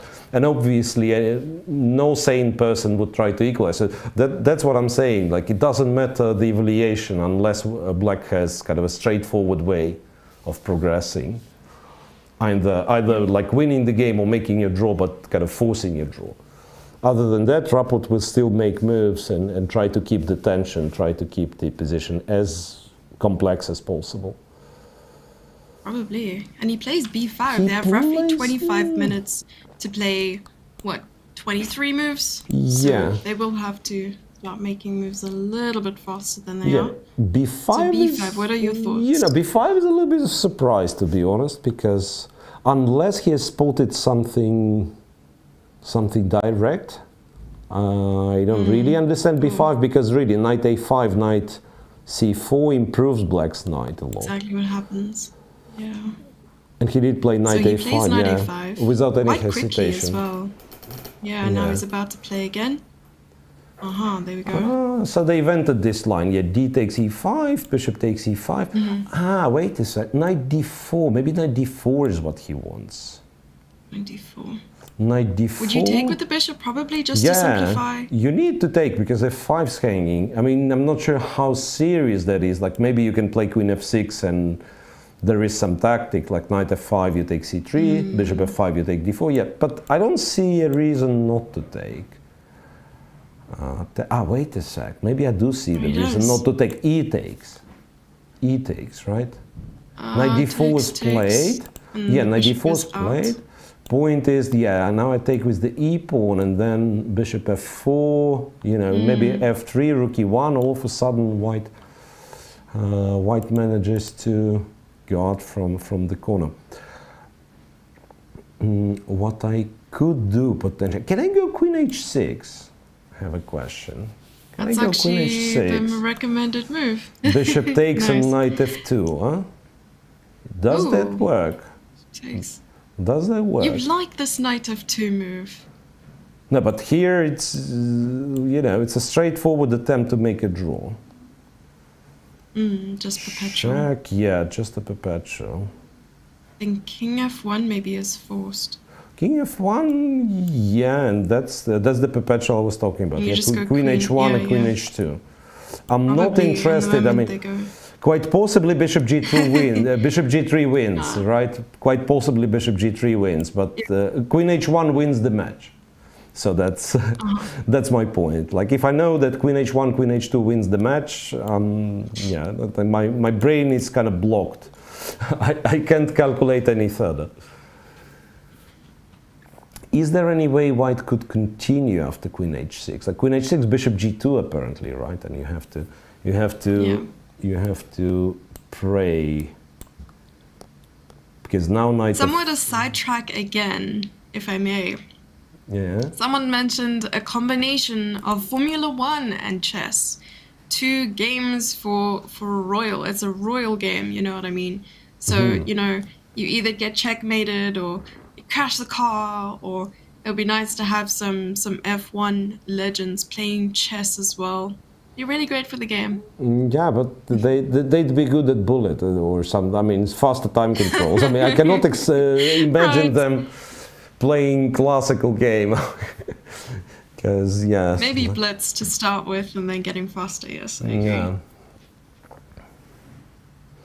Yeah, let's start Queen awarding... h6 I like a lot. Yeah, let's start awarding bonus points in chess for like the minutes, kind of minutes you saved. Like, yeah, so when the game's over, they measure like how much time is left, and then maybe you're getting bonuses for maybe Okay, the time, maybe that's the cool. time difference, right? Because you cannot really. I mean, sometimes game goes 20 moves, sometimes it goes 80 moves. So that'd be a bit unfair, right? But the time difference between you and your opponent maybe it should count towards the towards the tiebreak. Yeah, it would be really cool. Yeah. So yeah, They play wouldn't be faster. this- Yeah, play faster. Why not? Play faster, do better. Yeah, exactly. So knight d4, Naka thinking, I mean, obviously knowing how sharp of a tactician Naka is, he will find, if queen h6 is sound, he will find it, right? So queen h6, one more time. Maybe bishop g2 is what white needs to do. Bishop g2, but then you can go back to f6 or even go g6 now, finally. Yeah, probably queen f6. We're not worried at all about the knight on a5. You'll Oh, go the to bishop on c4 c1 is also now. We are not yeah. worried at all because it goes to c4. I thought it's kind of good for black potentially. What else can he do? For some reason I think this might be a move as well. Kind of bishop f5 and don't know. Knight f2. Yeah, knight f2 or bishop d4. Bishop d4 is also a move. Oops. So again, there was this. Bishop takes, bishop d4. So now I have to take on... Ah, wait a second. Yeah, bishop b4, d4, black wins, right? Ah, so after queen f6, you can't even take on f5. Then queen f6 is, of course, a serious alternative.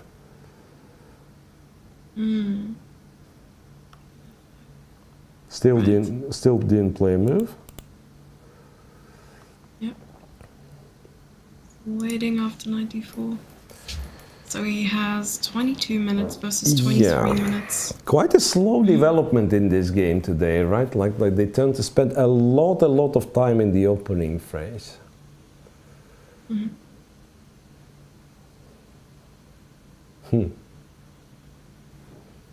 I'm wondering when the right time would be to bring the knight in to c4. So you probably just want to deal with the problem with the queen. Yeah. Right now. So you can now you can't play knight c4 because your queen is hanging, right? So first something queen f6 or queen h6, and yeah, and then, well, actually, if this happens, it might as well be that this knight is kind of stuck a little on a5, because the moment you go to c4, white will jump to c6, right? So let's say white goes bishop a3, knight c4, bishop b4, threatening knight c6. But you know what?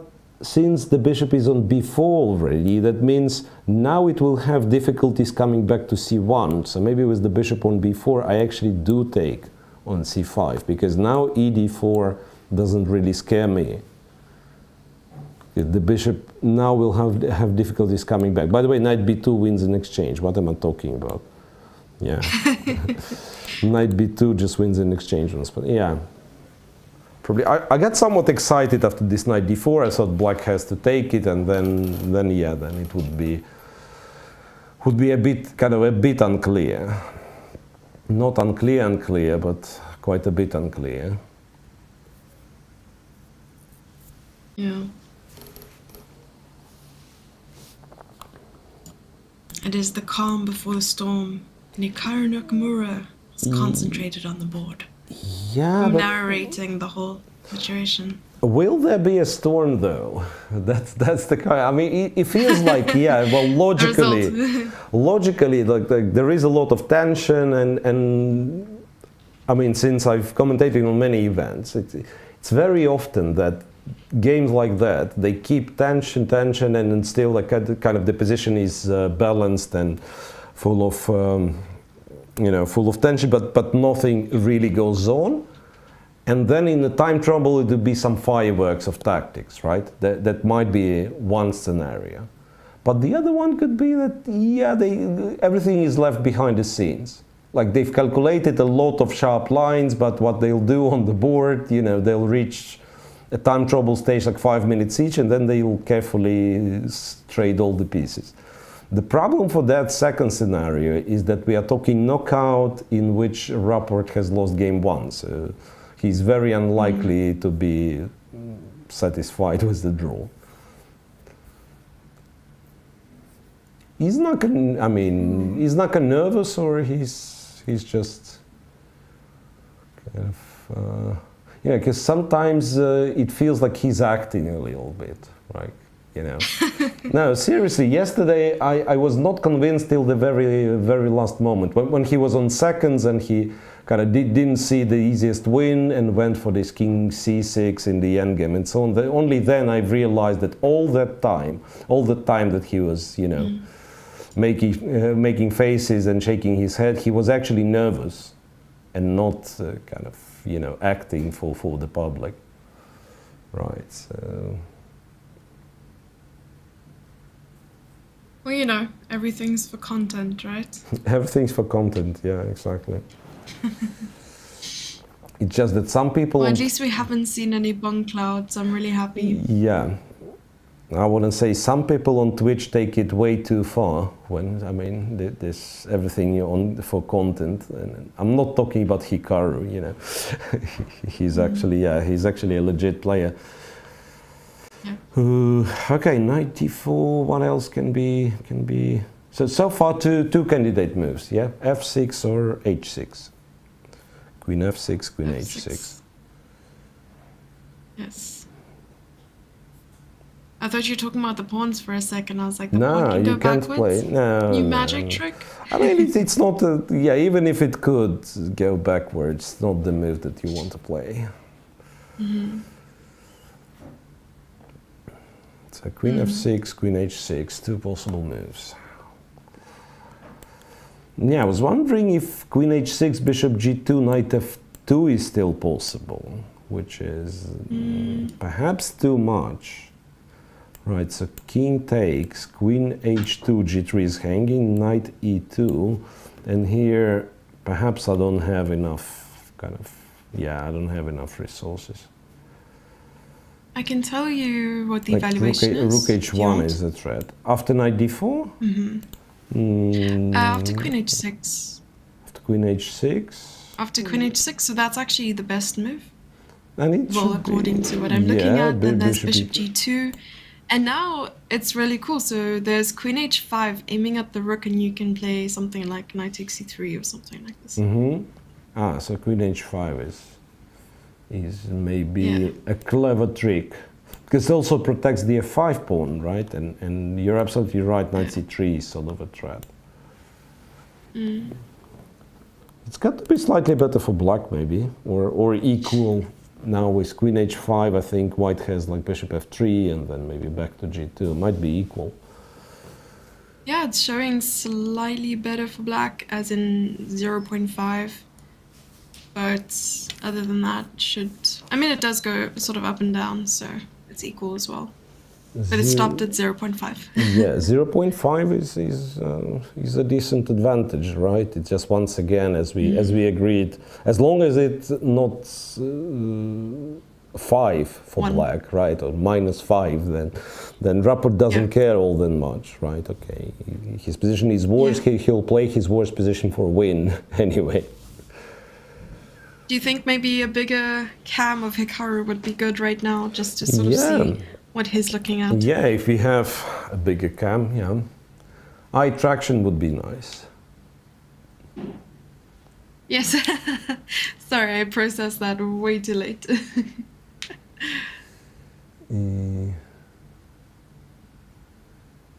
Okay. Alrighty. He was about to make a move, and once again, I wasn't sure what exactly was the plan.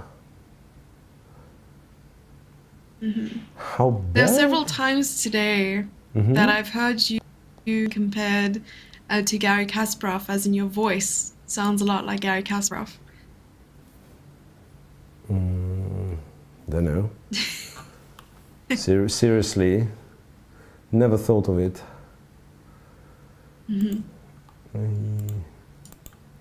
So Queen H6. Queen H6 is on the board.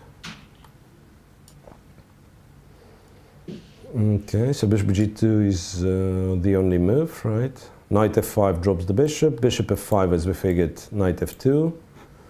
Black's very happy. Other moves, I'm not even sure what. King G2, just to mention. Queen H3 followed by Knight F2 followed by Knight D3 wins a pawn in the game. So Bishop G2 after Queen H6.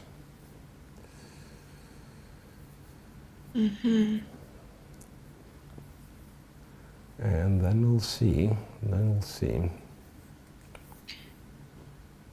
Oh, for some reason it was showing 27 minutes for Nakamura. Maybe I need to refresh my page. Yes, it's 15 minutes for Naka, 22 for Rapal.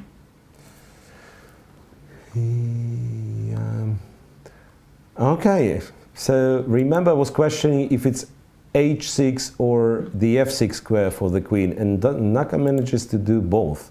So Queen H6, force the bishop to G2, and then go Queen F6. That was his take on this position. Well, you were right and right. Or wrong both times. I mean, we'll never know. We'll never know. Maybe I was wrong both times. So. Ooh, question from chat.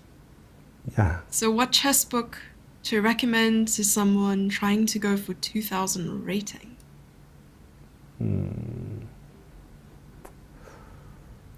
Honestly, I always have difficulties, answering these kind of questions. Not about the chess books, but about the specific rating, because you can go to 2000. I mean, first of all, from what direction? I mean, if you're 2300 player going towards 2000, I mean, I don't know. Maybe Sigmund Freud is your thing, but seriously. First of all, I'm not that familiar with modern books that are published, printed nowadays. Yeah, so I would pretty much sign the list of Levons. Like Dvoretsky might be a bit too complex for 2000, right? But at the same time, even if you don't understand everything there, but kind of being introduced to concepts of like prophylactical thinking and this and that. Certainly helps, right? And then, regrettably, I do not know that many books in English, right? So, I mean, usually chess books, it's your childhood. My childhood, I was reading Russian or rather Soviet chess books. And those are perhaps already outdated, even though I still love most of them. And there we have the larger player cams. I'm still here. Yeah, and I just thought that the fact that you're asking about the book and not kind of a playing zone or a video course already makes you, in my eyes, makes you kind of having the right approach. So I mean, just find yourself the book you enjoy, and I think it will help. I can tell what books I would try to avoid. Opening books with catchy titles written by not so strong chess players. So it's not, I mean, it's not kind of a snobism in any way but seeing those books like I still remember, I mean, sorry if it's actually a known book and someone's getting offended, but when I see a title like Steamrolling the Sicilian ... with some sketchy sideline, I would not trust this book all that much, because you see, I mean, top players, elite players, they're trying to, they play the main Sicilian first of all, right? There is nowhere near a sign of advantage for white, and then some guy would teach you how to steamroll the Sicilian, like win all of your games, yeah? So realistic expectations is what people lack nowadays. Yeah, I can make some recommendations myself, just according to sort of what I've introduced to my students and sort of worked on myself. There's books like My System by Aaron Nimzovich, The Woodpecker Method by Axel Smith. What else? Probably the Silman's Endgame course as well. Anything by Jacob Agard. It's pretty good and very easy to work through. So you want to find material that is sort of relatable, not too intimidating, and also easy to read. Yeah. I think, once again, hopefully it will not be too complex, but basically anything by John Nunn. It's kind of a quality sign. Yeah, I mean, if it has John Nunn on the cover, that means it's a good book. And yeah, perhaps, I'm going to take that as well. Yeah, perhaps have to mention. Right perhaps have to mention that I have no financial involvement whatsoever. so yeah, because you know some people would think. Yeah, Boris Gelfand, by the way. Yeah, it's a little bit complex for 2000. I mean, once again, I was put in a range, right? It's like, what would you recommend for 2000? But yeah, books by Boris Gelfand. I mean, I enjoy a lot, and those are actually I do have myself. Dynamic decision making, well, on decision making, right? I mean, positional play and dynamic play, something. Yeah, we need to expect a Miro manual coming out soon. It even has a alliteration going, you know? Miro is a mega manual. Mega? Yes, the mega manual. Or micro manual. Chess, macro, and micromanagement. How does that sound? A bit like economics. Yeah, absolutely. Oh no.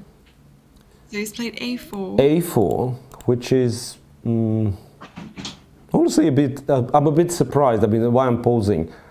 I've never thought of this move. I mean, I have difficulties to comment because I don't know what's the point of it. On the other hand, it doesn't seem to be a bad move. Right, but Hikaru kind of tries to highlight what's wrong with a4.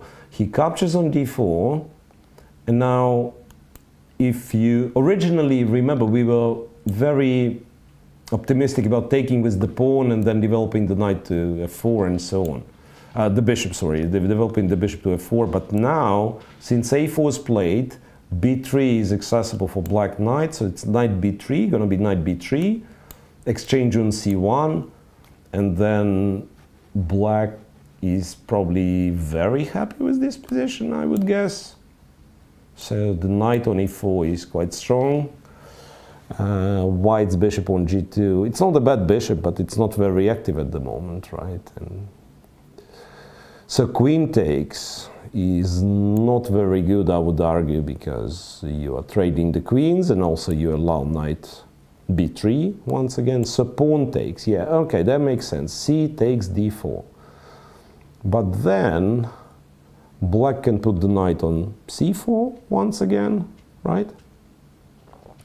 And it'd be so hard for white to activate any of his bishops. So just put the knight on c4, and this one's not very good. The c1 is arguably even worse. f3, I can always play knight d6, right? And then I don't believe white ever gonna get e3, e4. And that's the problem, once again, that's a problem for Rapport, because after bishop d4, perhaps cd4 isn't even the best move. I believe, yeah, like quite possibly, objectively, you have to take with the e pawn, you know, to keep the position simple. But then there is no winning chance whatsoever. So he kind of felt obliged to keep more pieces on the board, and it might objectively be kind of a worse move.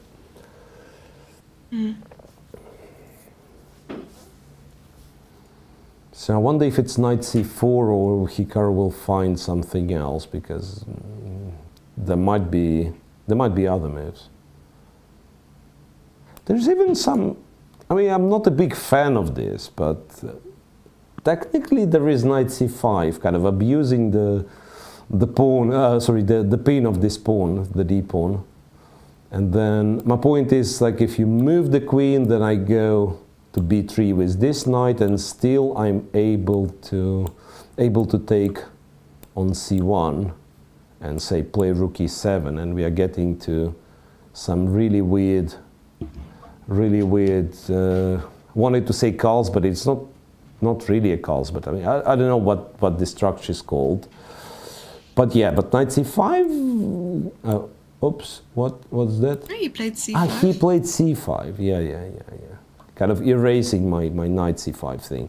Because, just quickly, knight c5, apparently this is dangerous for black. And then when you take the rook, something along the lines of bishop d5 and... Ooh.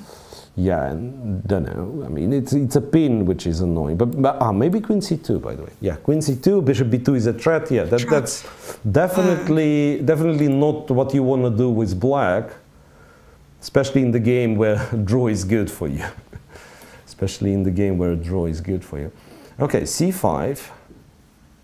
I want to claim white has strictly only move, which is en passant capture.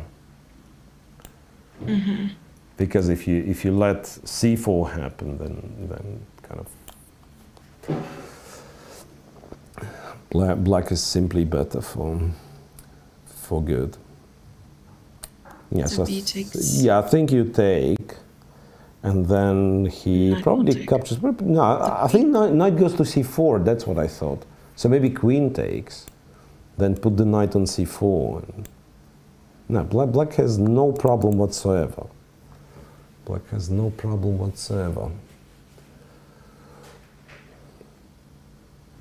that's incredible. They're spending so much time here. Move 23. Okay, he takes on c6. Takes on c6. I believe queen takes. And then what? Something like bishop d2 maybe, and knight c4, and you can't go bishop e1. I keep forgetting that stuff like bishop e1 is not possible because of knight b2. But then what? But then bishop, it means bishop is getting stuck on c1, right?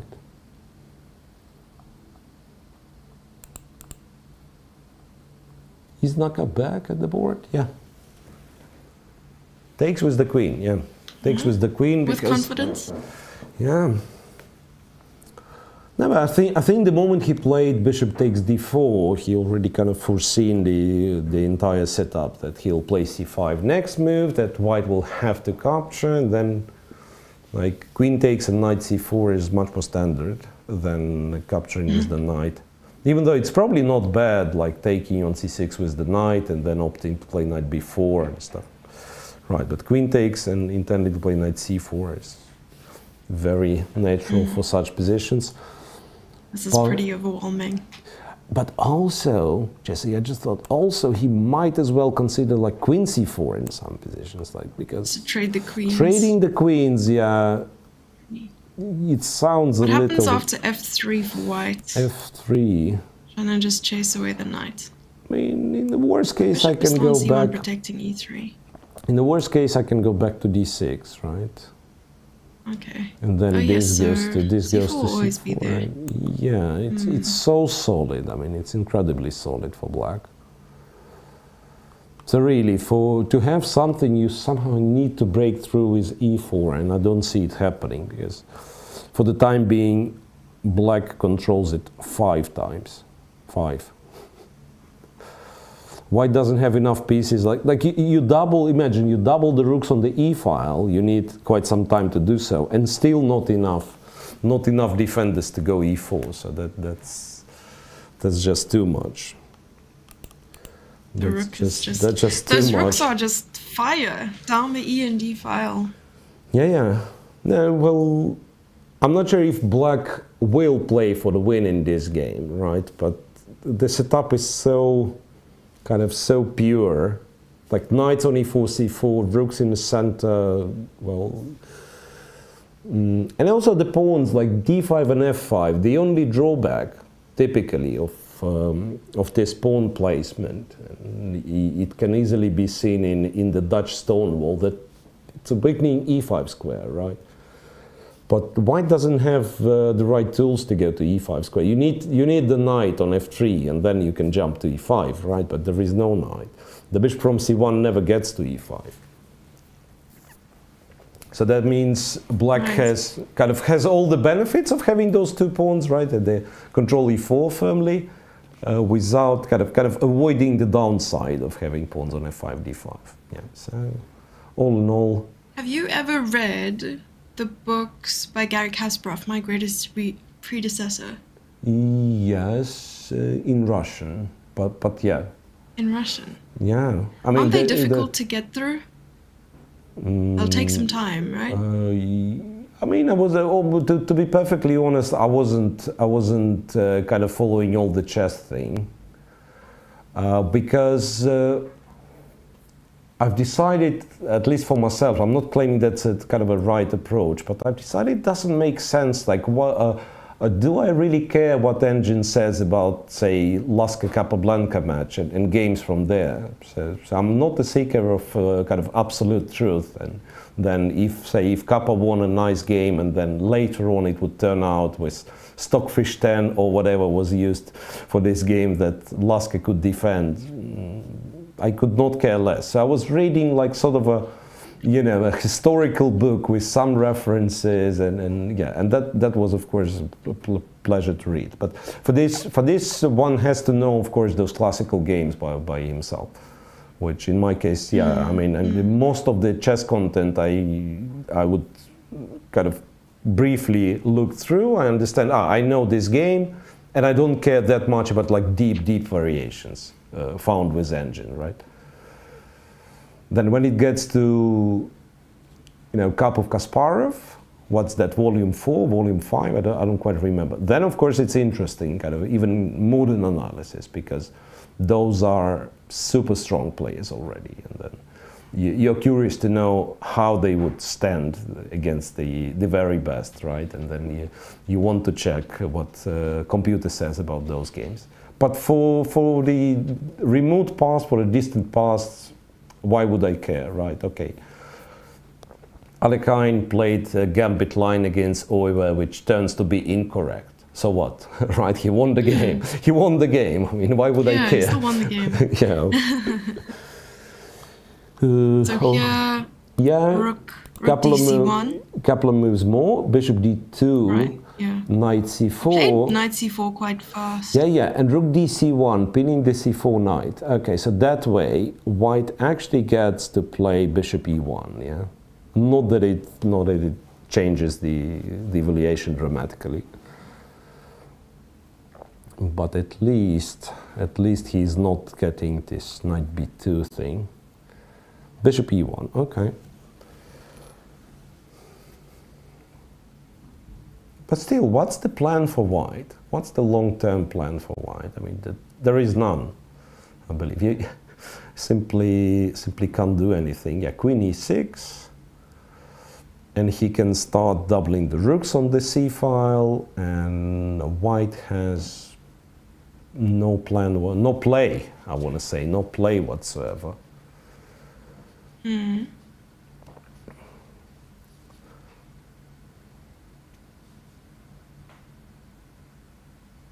Because how do you activate sort of any of your bishops, right? G2 bishop, at least it can be traded for one of the knights, but if you take on e4, you're just worse, right? With the one bishop, really something special has to happen. So queens have to be off, and then somehow f3, g4, bishop g3, but how real is that? Otherwise the bishop is not joining. So white perhaps not falling apart, but obviously has no business of playing for a win there. Queen e6, and rook c6, another rook to c8, and quite possibly a6, b5 later. And also you can move h pawn on the other wing, like go h4, h5, and if white doesn't react, possibly go h4. So all in all, those two knights, they're controlling too many squares. Too many squares, so black fully controls the position.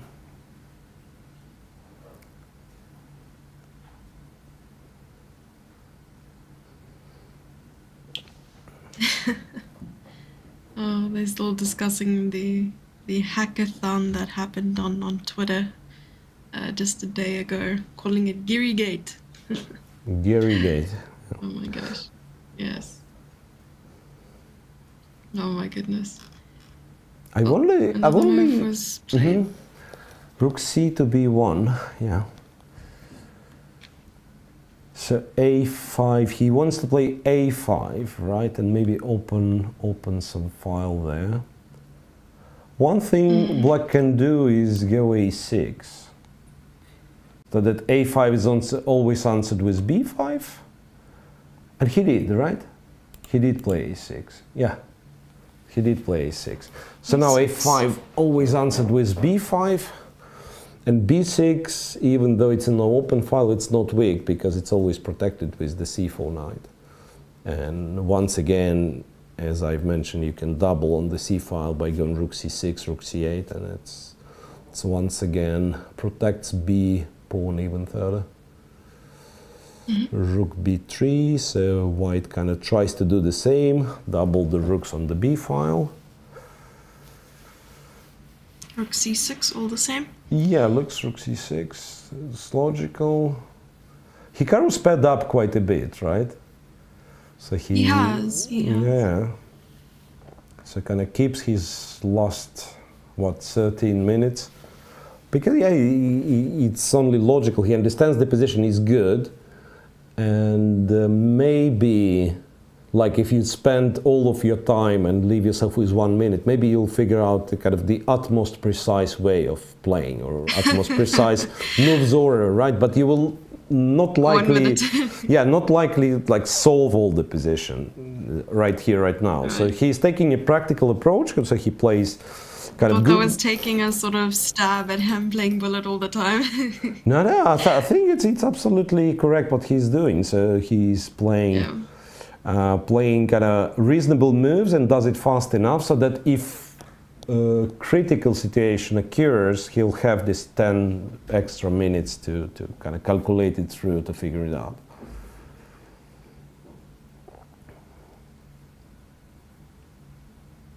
So rook b1 and black to move. I'm still not sure what Rapport wants with all that, with double pawns. G5. G5 is a good move, right? Yeah.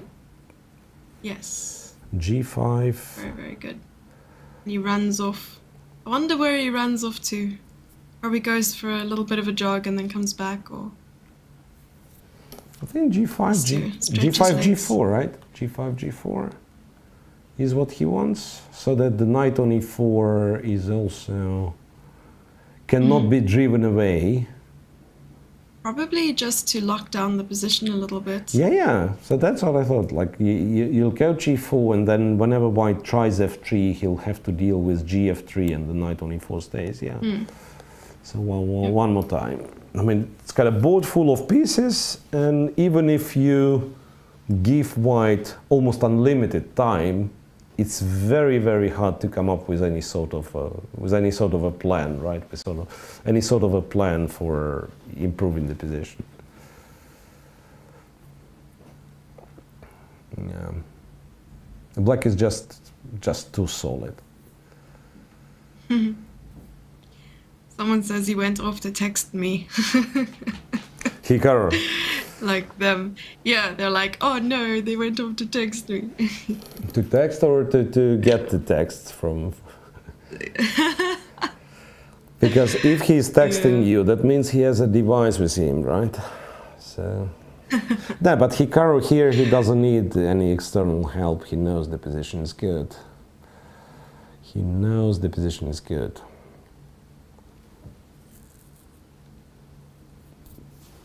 Okay, so interesting question then. Let's assume that more or less what I said is right, and white really doesn't have options of playing for a win. Will black try to play for a win, or specifically, will Hikaru try to play for a win? Because yeah, I'm not sure. black might be winning. Maybe it's here. on a given day. I mean, maybe black is just winning. I mean, slowly. You don't have to rush. Maybe you're I don't know, shuffling pieces just to wait for the time control, right? You get an extra half an hour. But the question is like, yeah, do you want to try to win, so to make it 2-0, and also, yes, as a content creator, right? I mean, Hikaru, probably at least part of him wants to win with the perfect score. Probably, but we remember that Aronian also played against Dubov just before the semi-finals, and all he needed was, well, he didn't really need much. He just took an early draw, and we were sort of discussing whether he would fight on for a win in that game as well, but they found a line to repeat. And perhaps this is one of those scenarios. Maybe he's trying to reserve his energy for Tuesday, and maybe he's just going for a draw here. Or perhaps at some point, if Rapport is pushing too hard, that he will have to then take advantage of that and just go for a win. Yeah. Yeah, Rapport thinking. And speaking of preserving energy, that's three hours and only one break. I think those two things do not match. The problem is that I don't feel comfortable announcing next break. It's not that much time left, right? So what do you think? Can we kind of take 5 minutes and hope that the game's not done by then? Sounds good. Maybe, yeah, because I feel like I need a little breather. So maybe let's try to go for a very brief break, and we'll come back, and hopefully the game and the time trouble, of course, will be still on. So we'll be back shortly, guys. The game is heating up. Don't go anywhere too far.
Okay, and the usual trick worked, it seems. Yeah, apologies for that. I did not expect Richard Rapport. I mean, first of all, it was you know, I didn't realize Naka offered the draw, because those two players, they were in the same situation as Aronian and Dominguez, right? So Rapport only needed a win, and therefore I thought, yeah, like, draw will not be agreed. But, you know, the commentator's trick, you go for a break, you return, and the game's over, right? I mean, so once again, apologies for that. But yeah, Naka is in the final, and indeed, in this last position from the game, he has everything under control. So apparently, Richard just decided to call it a day. Still a nice performance from young Hungarian, and Naka. Indeed. And big congratulations to Hikaru Nakamura, who'll be facing off against Levon Aronian on Tuesday. I don't know if they'll be drawing for colors later on, or that's already done. Yeah, I have no information on this, to be honest. There should be, perhaps there should be a drawing of lots for the car, or hang on, how does it work?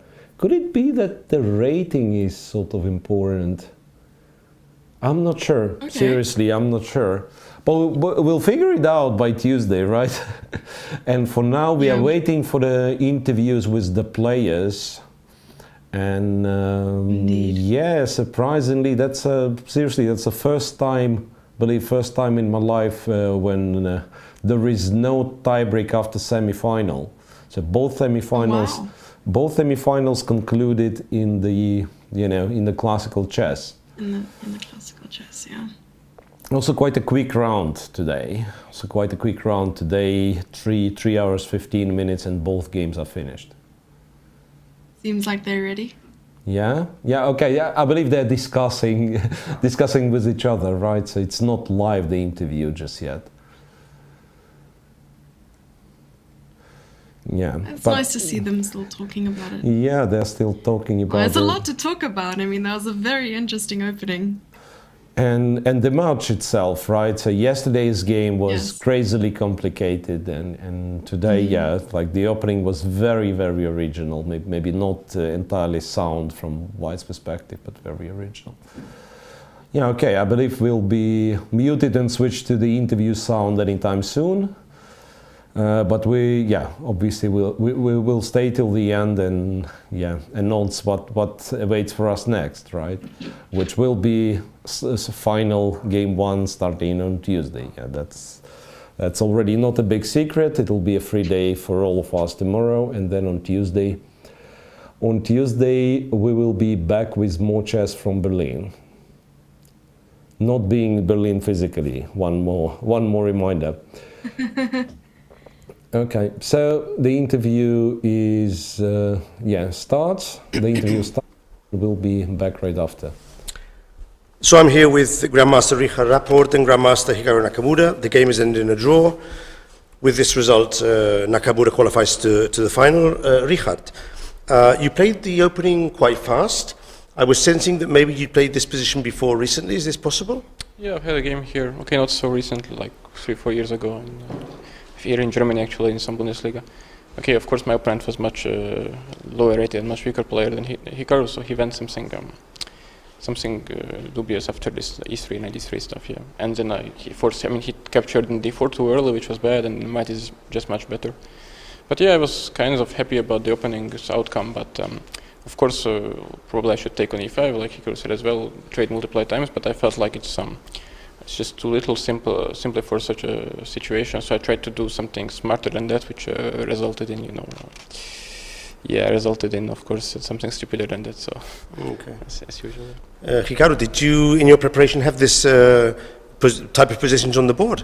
Was this something you were expecting today? No, I wasn't expecting it. I just very recently vaguely looked at this idea with knight c6 and d4. I mean, my opponent in the final, Levon, has played this quite a few times with black, so I was a little bit familiar, but not super familiar.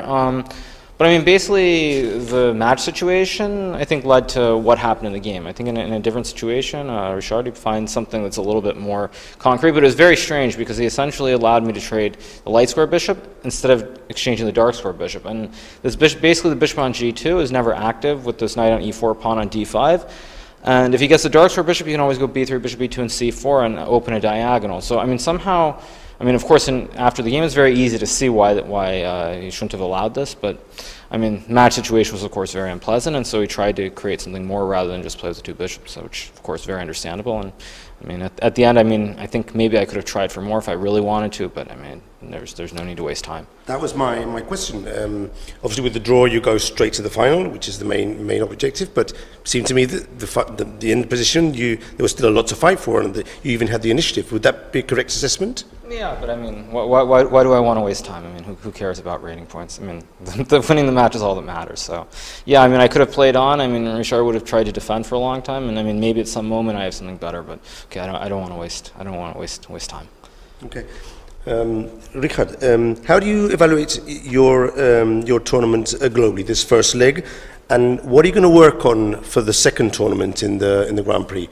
What are you going to try to improve? Yeah, I think I played very poorly overall here. I mean, I was very fortunate to qualify from the group stage. Yeah, also I just came here from playing Vacanze, which is like extremely long event, and also here I played every day very long games. So obviously I kind of ran out of stamina as well at some point. Yeah, I will just take some rest, and okay, I will play the next one quite soon actually in Belgrade. But yeah, it's kind of home turf for me since I lived there for a while. So it will be certainly nice, and yeah, I will be surrounded by loved ones and friends, and hopefully that will boost me. Okay. And Hikaru, final question for you. What does it mean for you to be in the final after essentially being inactive for the last 2 years in classical chess? I mean, it's nice, I guess. Probably not expected, but I mean, I felt that I've played well. I mean, I don't think I've done anything super special, but when you're solid and you take advantage of the few opportunities that you have, I mean, then good things seem to happen. But I mean, to be fair, yesterday's game also, I mean, there were moments that could have gone both ways. So I mean, I tried to play for more, and it worked out. But I mean, it very easily could have been the other way too. So it's nice, but not really that big of a deal. Would you say that your game with Esipenko was the most difficult one up to now? Yeah, I mean, I just played a bad opening, and I got in trouble. But I mean, I think again, the problem with chess is that it always hinges on a few moments. I mean, if things go your way, it's great. If they don't go your way, it's terrible. I mean, even Richard, he could have been knocked out in just the qualifiers. But I mean, a little bit of luck. His opponents didn't convert some winning positions. He won the critical game, makes it through. I mean, that's why chess is what it is. I mean, sometimes it's great. Sometimes it's also, I mean, the worst thing in the world. So last question, does the fact that playing against one of your Olympiad teammates in the final give you an extra boost of energy to try and recover one of the 4 main spots in the Olympic team? As you did say that if you're 5th, you might not be going?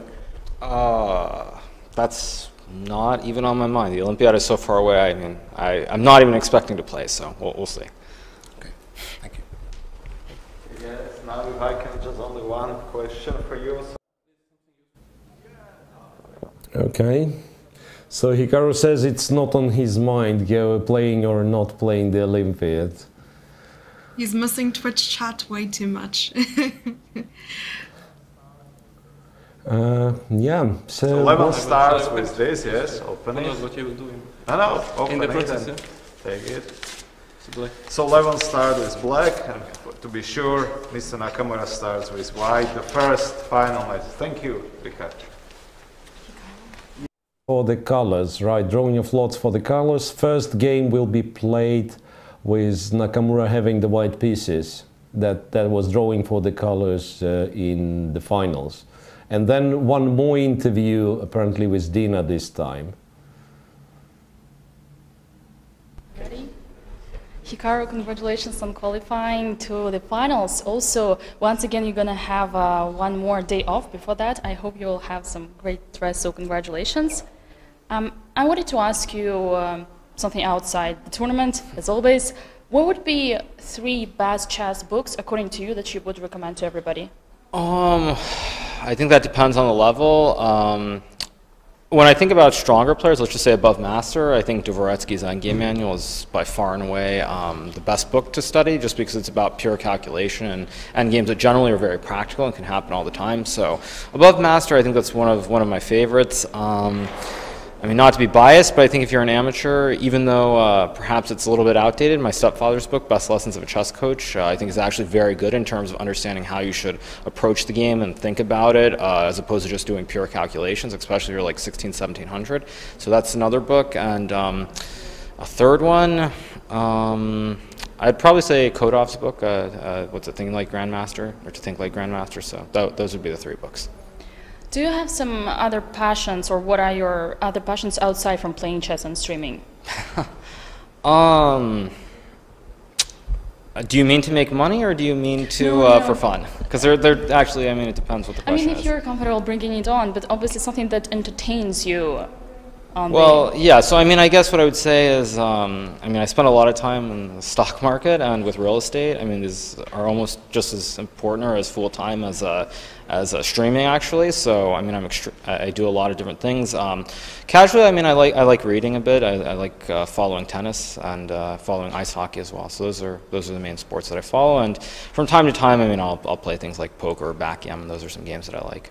And poker used to be something serious for you some long time ago, right? But it changed. I don't know about serious. I think, I mean, to sort of use Richard as an example, I think he said the other day that, you know, chess is very difficult. It's hard to make a living, and it's very brutal. And I think if you look at chess and you look at poker, there are certain aspects of thinking ahead, trying to analyze the situations and make the best decision. In poker, you don't actually have to be anywhere near the best, and you can make more than the world champion, so the world champion of chess. So obviously, I kind of dabbled in it, but it was never something that I was too serious about.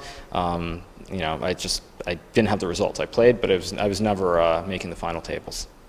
What would be the city that you would think of if I ask you, like, where you had the best results of your career, or the luckiest city for you? I don't know about a city, but I think historically my best results have always happened in France, actually. I've done very well there. I won Cap d'Ag. I broke 2700 there. I had a great result in the French team.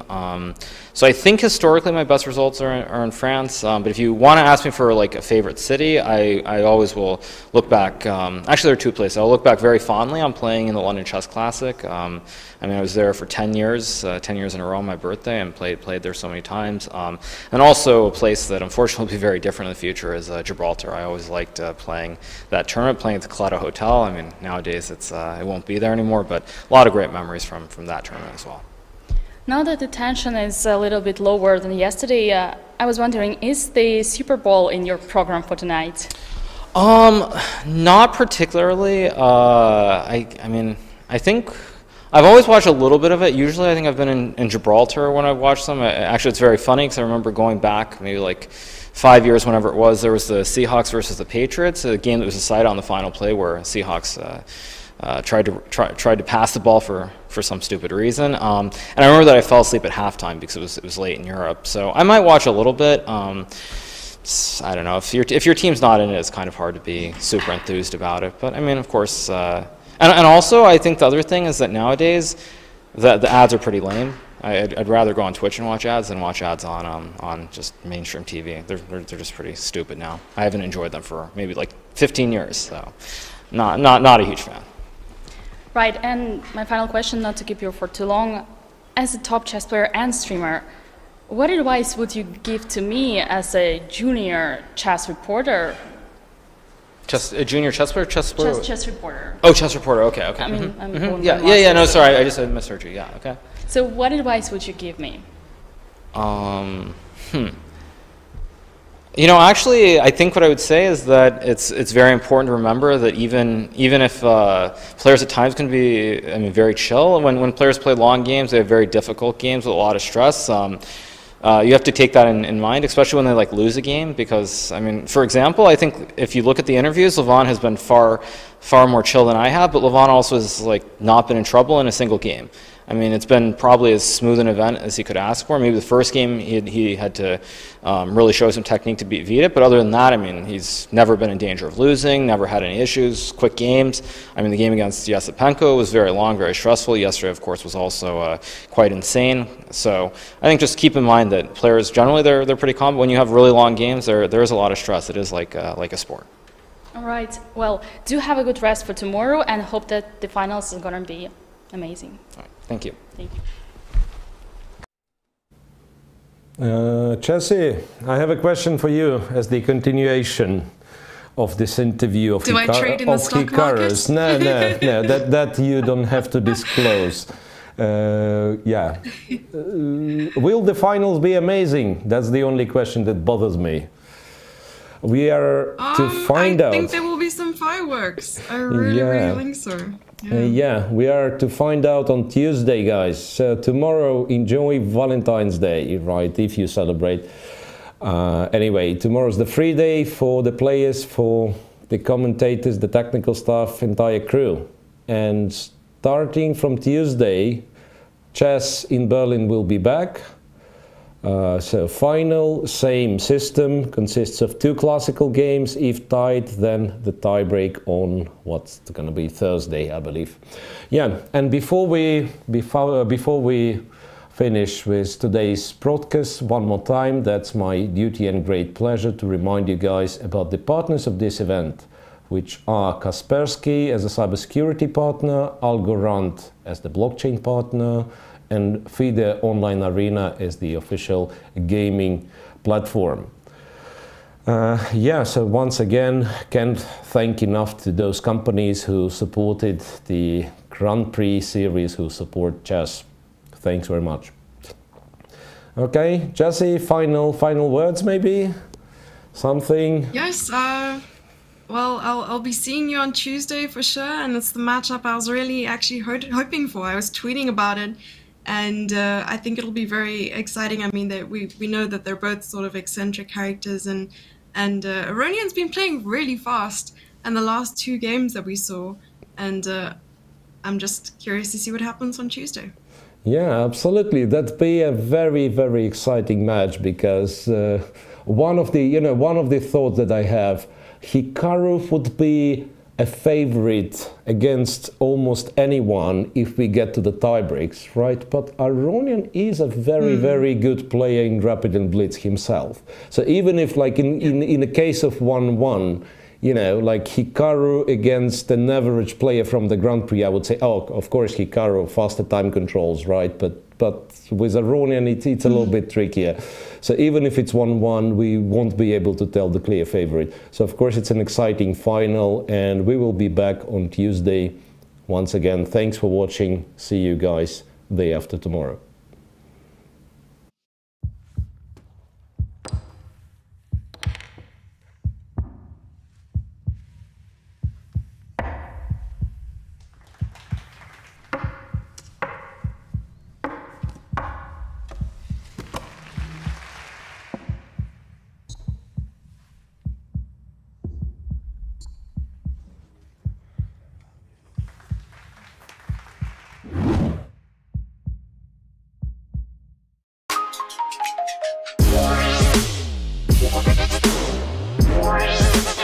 What?